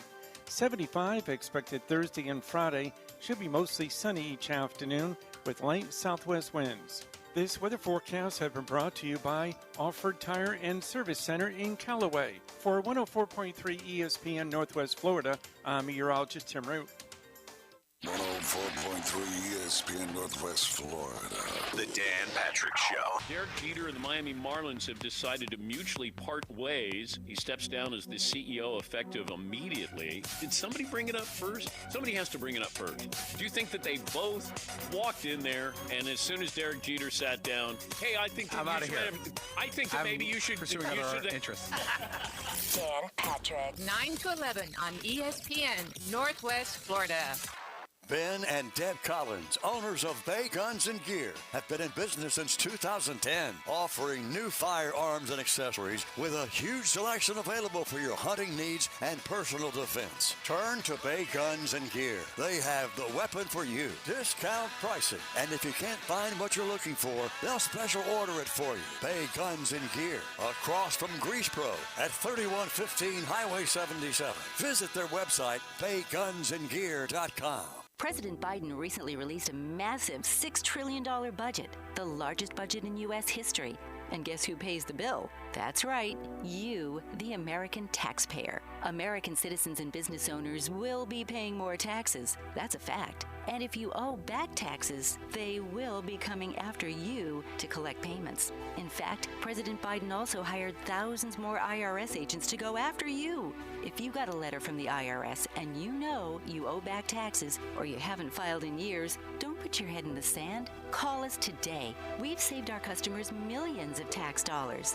One quick, free phone call will show you how we can reduce your past tax bill and save you thousands. Guaranteed, or you pay nothing. Call now. 800-936-0754. 800-936-0754. That's 800-936-0754. Paid for by the Tax Helpline. The number one SEC call-in show is now twice as big. It's double the Paul Feinbaum Show. Weeknights starting at 6. Okay, but also go faster. Now back to the Afternoon Underdogs. Live from the Rib Crib Studio. 104.3 ESPN Northwest Florida.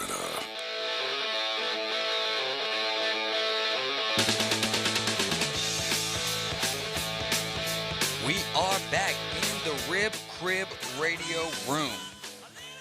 In old school, I got something that I want to bring up that I just don't think has been getting the proper coverage. And we were talking about this earlier, but there's been a report, and I was reading this on The Score. The WNBA has proposed, it's not going to happen, but they proposed terminating the New York Liberty as a franchise over charter flights. And I almost want to take the opportunity to just read this entire article here just because it's kind of powerful. So the WNBA fined the New York Liberty $500,000 for the team's improper use of charter flights throughout the 2021 season. This is according to Sports Illustrated's Howard Magdal. But the penalty for running afoul of the current collective bargaining agreement could have been significantly steeper.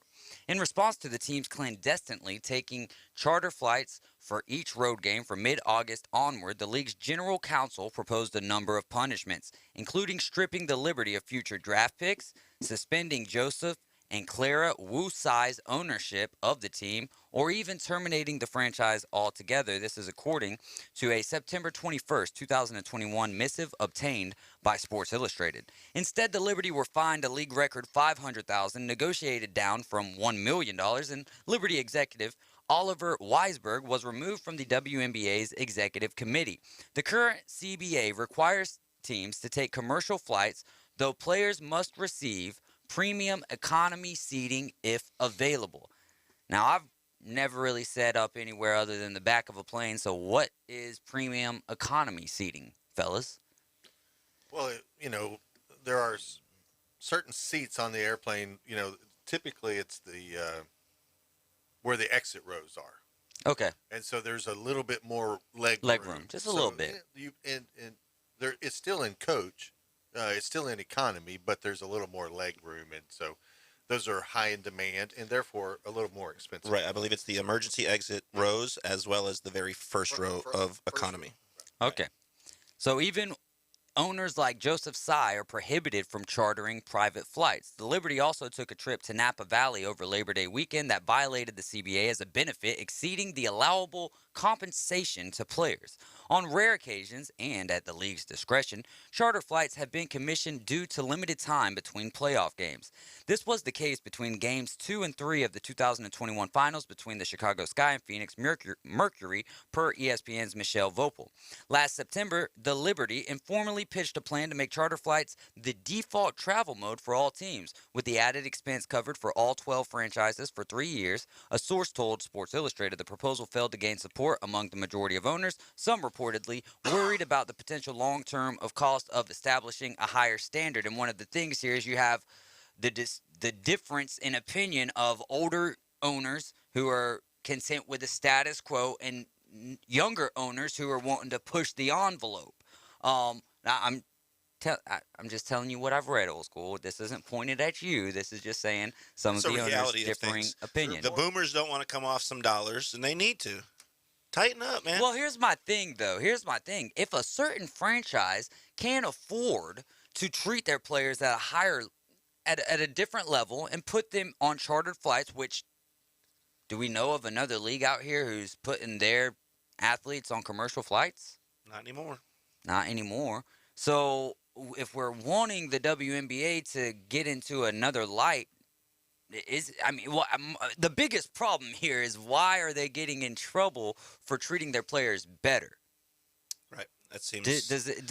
Can you make sense of it? Counterproductive to what you would want in a franchise that's building. Right. Yeah. The WNBA is still relatively new in consideration or comparison to other major league sports, and so I agree. Yeah, if you want to keep up, and you want the best players in the world to come and join your organization, then you need to treat them like they're the best players in the world. Dave, could you Google up whatever that is over there in your search engine and find out how many WNBA teams were profitable?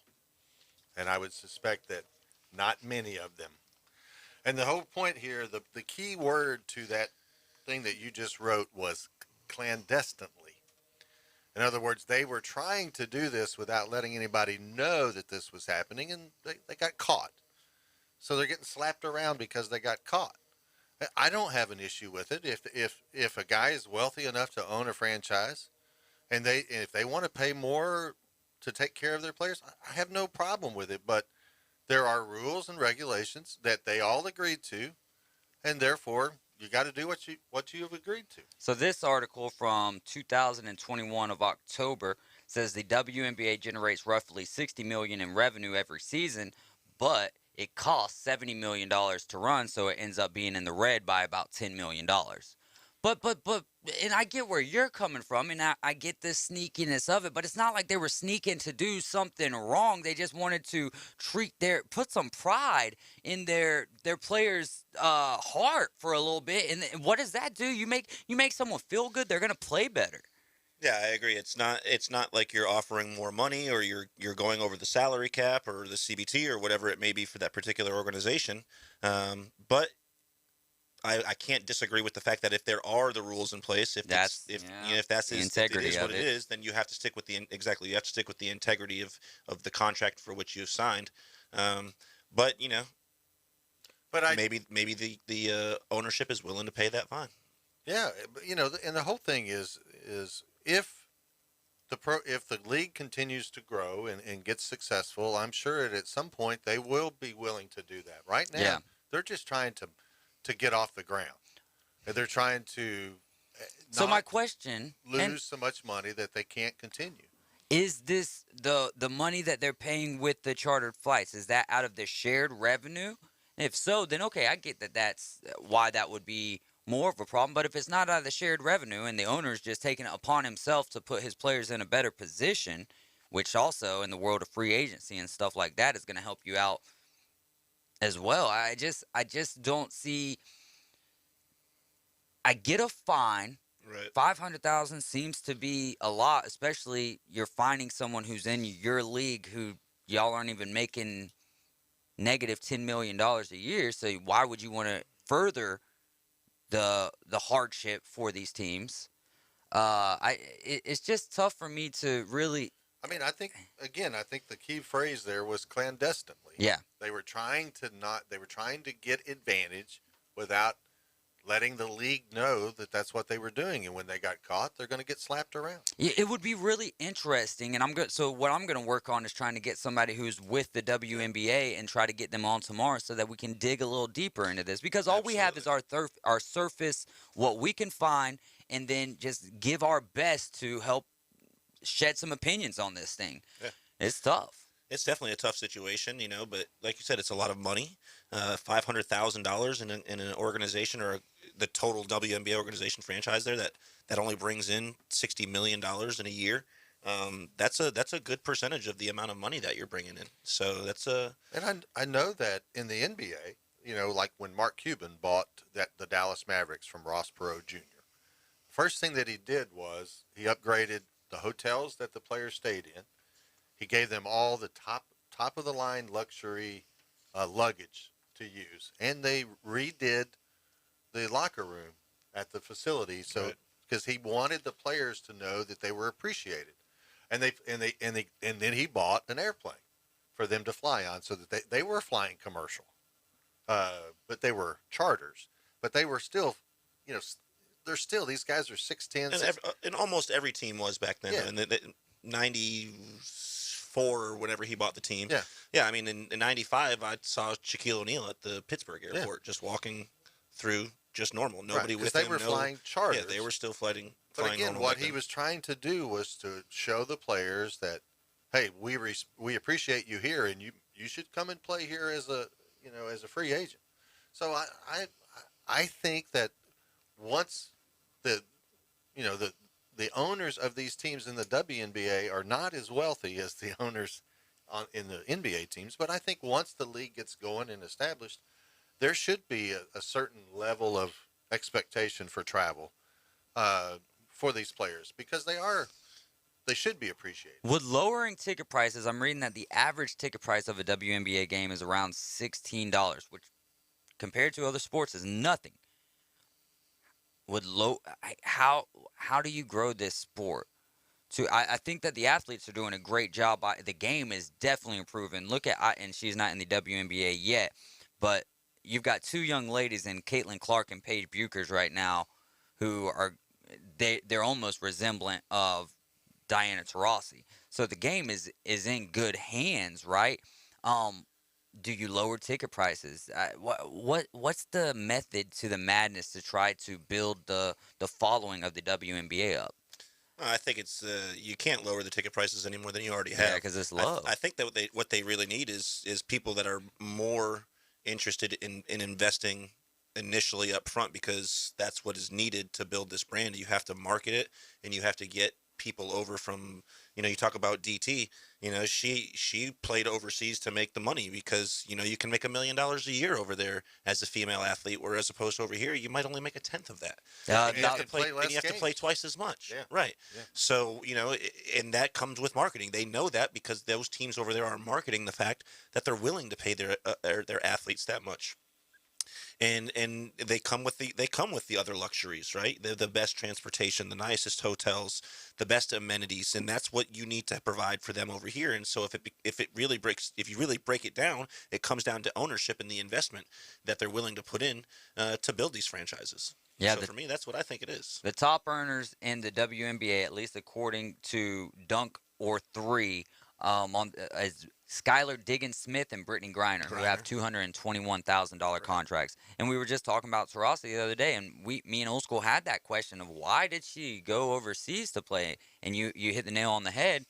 She was making about $156,000. She plays 32 games, give or take, a year in the WNBA, then goes over there and plays like 19 games, I think was the maximum that she played in Russia, for $1 million contract.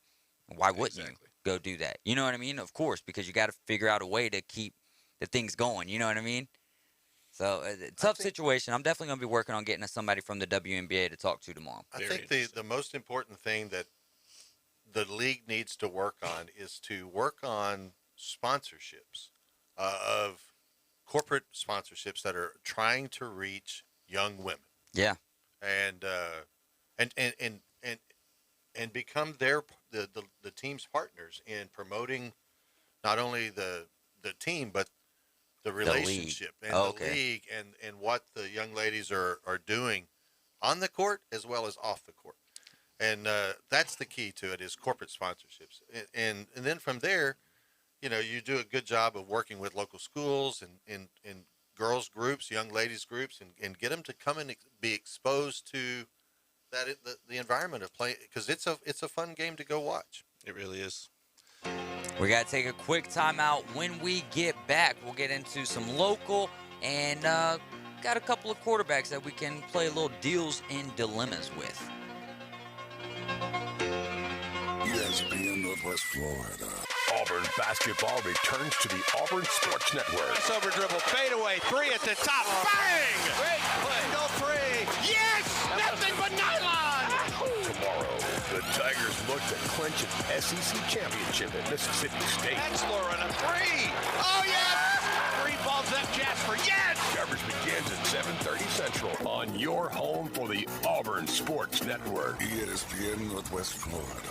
Have you been to Jin Jin Super King Buffet? It's not your average Jin Jin. Well, here's what you're missing. Jin Jin Super King Buffet has competitive pricing, a great selection, extensive buffet options perfect for family dining. Menu options also include top quality seafood, hibachi and sushi bar, or select their mouth-watering crab legs by order. Bring the family out to Jin Jin Super King Buffet, located next to Wonderworks at 9802 Front Beach Road on Panama City Beach. Hi, I'm Bobby Lights with today's Car Clinic Minute. Politicians have polls and teachers have tests, both designed to diagnose. What do you have at your fingertips, actually closer to your toes, to help assess the condition of your car? When I come back, I'll tell you. The Car Clinic Minute. It's Bobby Likas Car Clinic, brought to you locally by Hewitt Tire and Auto. Call 850-769-7323. Your certified AAA service center and hometown towing. Visit them online at HewittTire.com. On Airport Road in Panama City. That's 850-769-7323. Hewitt Tire and Auto Center and hometown towing. True, they put the skid in skid marks, but tires have another role too, as an informant on the condition of your car. Here's how to read their clues. Form a puddle on dry concrete. With tires inflated to recommended pressure, slowly drive through the water and continue for 100 feet. And there's the evidence. If tracks are denser in the middle, over inflation. On the sides, under. If the pattern shows scallops, suspension needs service. Bald spots, defective tire, or unbalanced wheel. Mystery solved. I'm Bobby Likas. Like us, you'll love us. Broadcasting from the Rib Crib Radio Room. You're riding shotgun with the Afternoon Underdogs. We're going to need some gas money. The Afternoon Underdogs. Fill her up, please. On 104.3 ESPN Northwest Florida.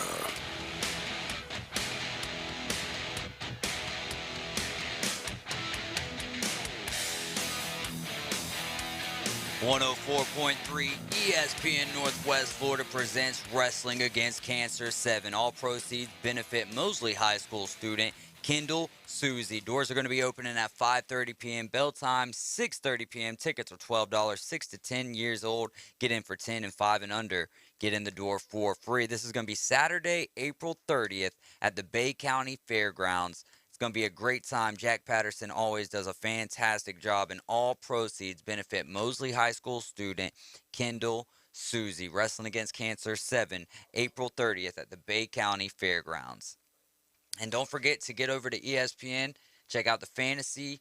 You just hover over the fantasy area, and that'll take you to the men's tournament challenge. And you just type in 104.3 ESPN / team MVP, and that'll take you right to it. No password. It's a public group. Let's have some fun. We're going to have great prizes brought to you by Team MVP, and we'll be throwing in some great stuff. T-shirt, I'm sure, will be included as well. Boston Tim, heard you got a shout-out to do today. Absolutely. Or you want to wait till later? It doesn't matter. You do it. Yeah, absolutely. My 12-year-old daughter, it's her birthday today. Oh, man. Emily Avery, happy birthday to you, sweetheart. We can't wait to see you here in about 20 minutes, and we're going to take her out for teppanyaki. Oh, so, old school, what is teppanyaki? I have no clue, but it sounds good. Give us a little history lesson here. Most commonly confused with hibachi. When people think hibachi, they think the chef that's in front of you and he's cooking all the food. Well, hibachi is the food that you typically eat. Teppanyaki is the style in which he's cooking. So teppen standing for iron and yaki for the grill. So iron grilling is what they're doing. So the art that they're cooking, the style in which they're cooking is called teppanyaki. And so that's what she wants to do for her 12th birthday today. So that's what we're going to do. We're going to go to Tokyo and watch some teppanyaki and eat some hibachi. That's cool. I didn't know that was the correct term for that. Absolutely. I have enjoyed some teppanyaki. I love it.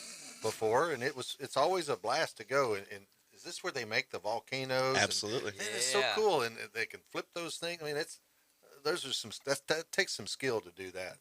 Yeah, it's very enjoyable. It's a post World War II style of cuisine that came out in Japan, and it's been very, very big hit ever since throughout Asia and, of course, as we know here in America. That's awesome. Very cool. Well, happy birthday. Hope she has a great day today. I'm sure. Also, here's and obviously, you can't take everything for face value when you read it on Google, but the most significant difference between teppanyaki and hibachi, teppanyaki is grilled style food on a flat surface, whereas hibachi uses a round bowl or stove with a grate.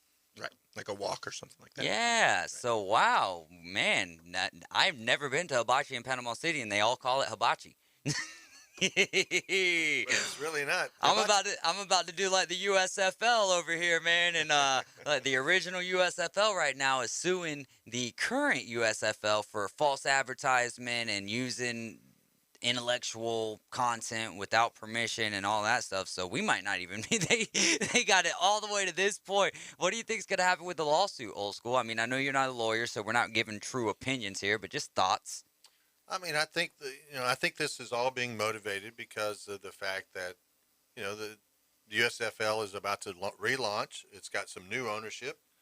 I think there's a opportunity and a chance that it might actually. I think so have some because success. I think the biggest point, Old School, is because all of the 8 teams that they're using are from original teams, Yeah, from the 18 exactly original right. teams. So They're using original names, logos. They're using Everything's the same. Everything is the same. So for me, what I see is some guys that were previous owners in the USFL that are going, you know what, I lost a fairly significant sum of money in that. I wouldn't mind getting some of that back. I don't need all of it at one time, but I sure wouldn't mind having a little small percentage of it, just that I can negotiate through this lawsuit. And I wonder who is in general, who's the people that are suing? Is it the previous? Is it all of the individual previous former owners and executives.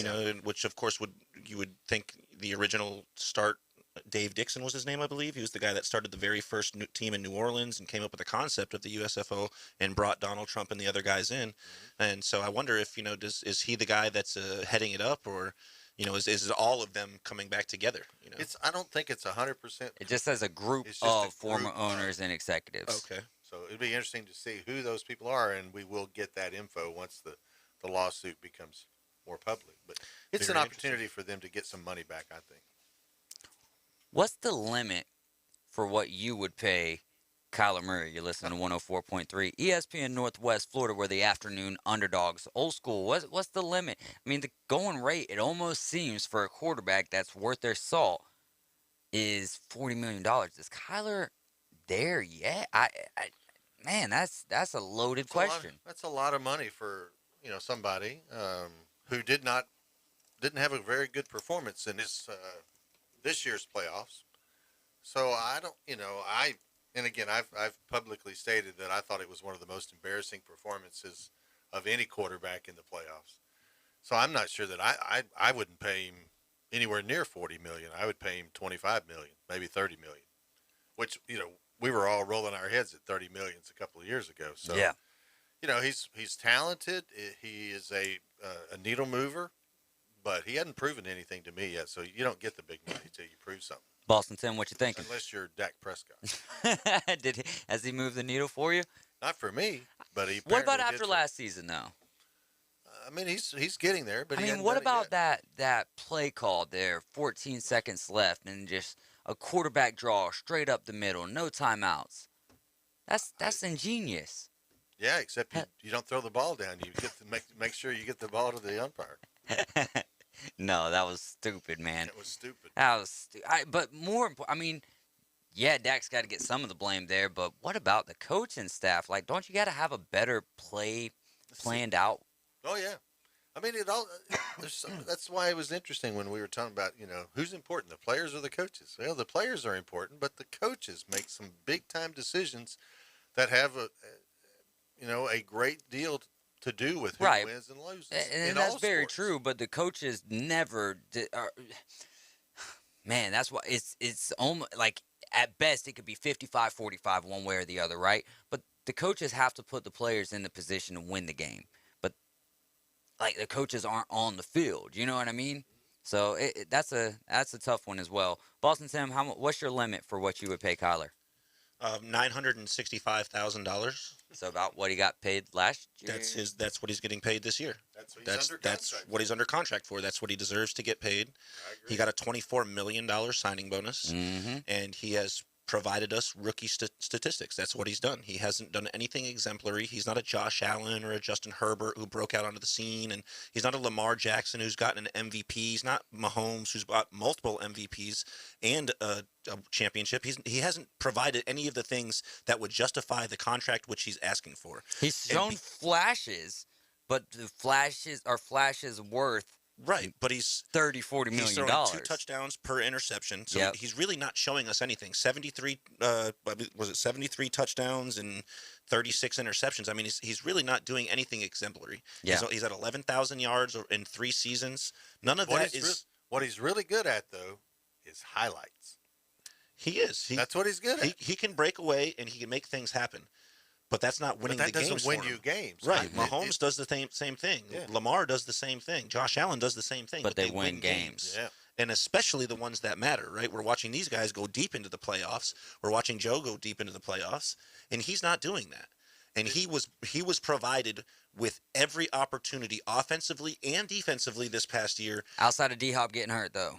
Right. Yeah. And then there was some, even in that game in the Rams, though, even in that playoff game against the Rams, there was some where it was like, what are these wide receivers doing? There was one where he threw where either one of the wide receivers could have caught it, but they treated it like a fly ball in baseball where neither one of the guys want to run in.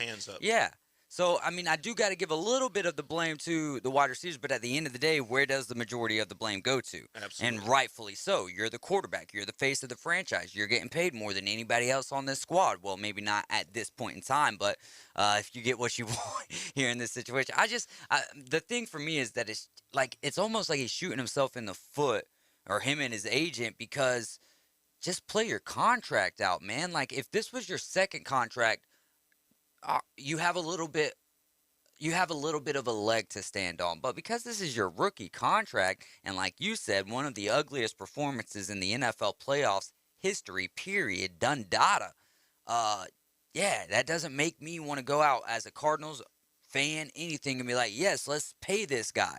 Now, I think one of the leverage points that he has this year is there's not a whole lot of quarterbacks out there, and then in the draft class, there's not one quarterback that you could tell me will be better in the professional league than Kyler Murray. You could make the argument for Kenny Pickett.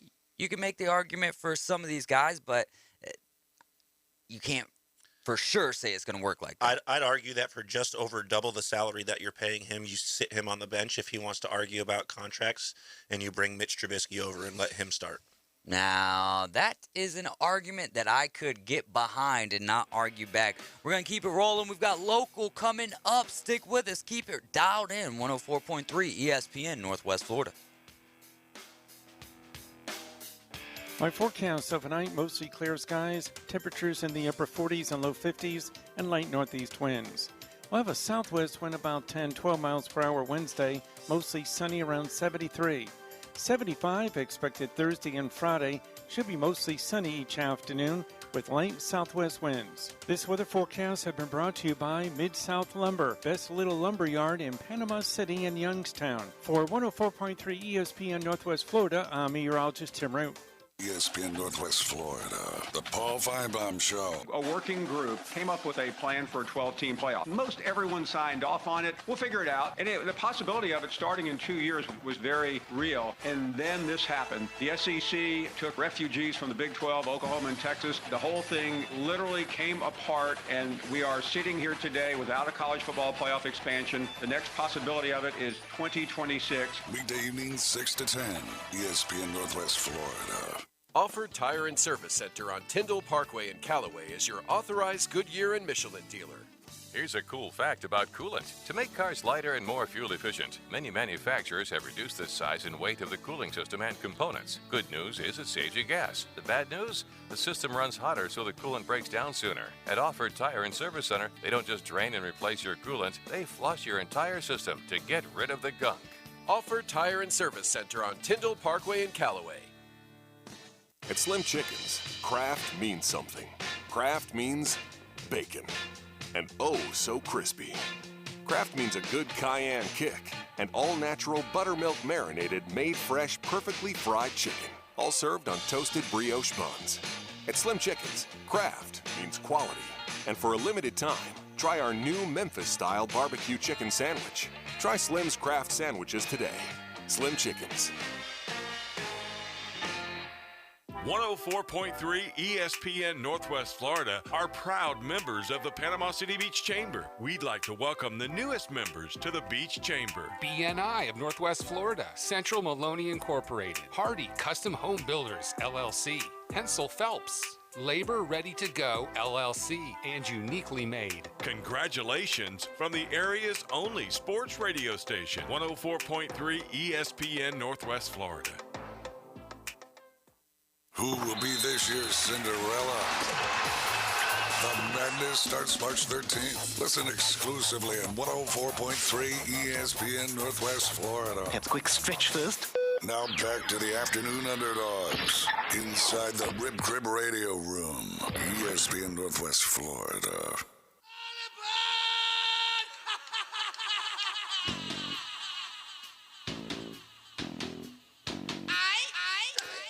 We are live in the Rib Crib Radio Room for the last segment of the day. Got about 5 minutes here. Get into some high school baseball scores. Bozeman, big win. Do we call this a shellacking in baseball school when it's 22-0? Oh, yeah. Bozeman and Coach Patton with a big win over Bay High, 22-0. Walton over Rutherford, 11-6. Baker takes down Rocky Bayou, 9-3. South Walton over Bluntstown by a score of 10-5 in high school softball. Freeport takes down Bozeman, 11-0. Sneeds over Alta, 15-3. Walton wallops Rutherford, 18-0. Also, is 20 shellacking or 15? I would say 15. All right, 15 is a shellacking. Weewaw over Liberty, 5-4 in JUCO. We had Northwest Florida with a score of 11-3 over Bishop State in the first part of a doubleheader, and in the second one they got them again, 6-2. We also had former pro golfer and Bay County native Frank Mize Jr. passed away. Mize played on the PGA Tour and the PGA Senior Tour, and he also was giving out a lot of lessons lately in his later years here in the Bay. Well, I'm sure all time, but here in the Bay County area, and we appreciate him for that. So keep Frank Mize's family in your thoughts and in your prayers as well. Then we also had Edric Rosa, who's a friend of mine from Panama City. He now lives in Florence, Arizona. He was in a bad car wreck a couple of months ago or so, a little bit further back, I'd say 6 months ago, and he just got done fighting in Tijuana, Mexico this last Saturday. He's a professional boxer, and now his record is at 6-0 after a fourth-round TKO. So just a really cool situation there, fighting from Panama City, but now fighting in Arizona. That fight was in Mexico. Just really proud of him. Kid Flash, you can look him up on Facebook. We'll try to get him on the air with us as well. Just really cool seeing, like, because he always said, I'm going to be this. I'm going to be this. And he would be training all the time. He brought my brother with him to train sometimes and stuff like that. And, you know, it's like from the outside perspective, it's like, heck yeah, man, like live for your dreams. That's awesome. And now he's living those dreams out, and it's really cool. So with COVID and the whole car accident and everything, bounced back from that, and it's doing great. That's awesome. Good for him. There's always so many stories in boxing where people, you know, are incapable of coming back from issues like that. And, you know, it's good for him, and I hope he continues to persevere. You know, I always think about like a Edwin Villaro, who you guys may know, who he was the first person in history to ever start off a career with 18 consecutive wins, all 18 of them going by knockout. Wow. And ended up, you know, kind of falling off the map for whatever reasons and it being incapable of coming back. And so a big shout out to your friend for, you know, going through the difficulties that gone through that a number of us have, but yet still being able to continue on with his dream. So follow that dream, brother. No doubt. Edric Rosa, Kid Flash. The Panama City Beach Sports Complex is now known as the Publix Sports Park. Pretty cool name. They signed a sponsorship deal with the grocery store. Make sure to keep your eyes out for this name when looking for the facility. And then our Edgewater Gymnastics. They had 66 scores in America's top 100 gymnasts. That means that 66 come from the same gym right here in beautiful Panama City, Florida, out of the top 100. Big shout out to Pam Kitchen and that whole organization. They do such a fantastic job. Talk about when coaching makes a difference. That right there absolutely shows that it does. It really does, man. So we had some great scores. And then let's see what else we had here. Ja Morant with 52 points last night. But Tywone Malone, this kid is a freshman defensive tackle for Ole Miss, and he's playing first base for the Ole Miss Rebels. He's and a big guy. yeah, he's 6'4", 310 pounds, 400-foot bomb going opposite field, and he's bigger than Derrick Henry, right? But he just remind you, like, you know how Derrick Henry just don't fit in his position?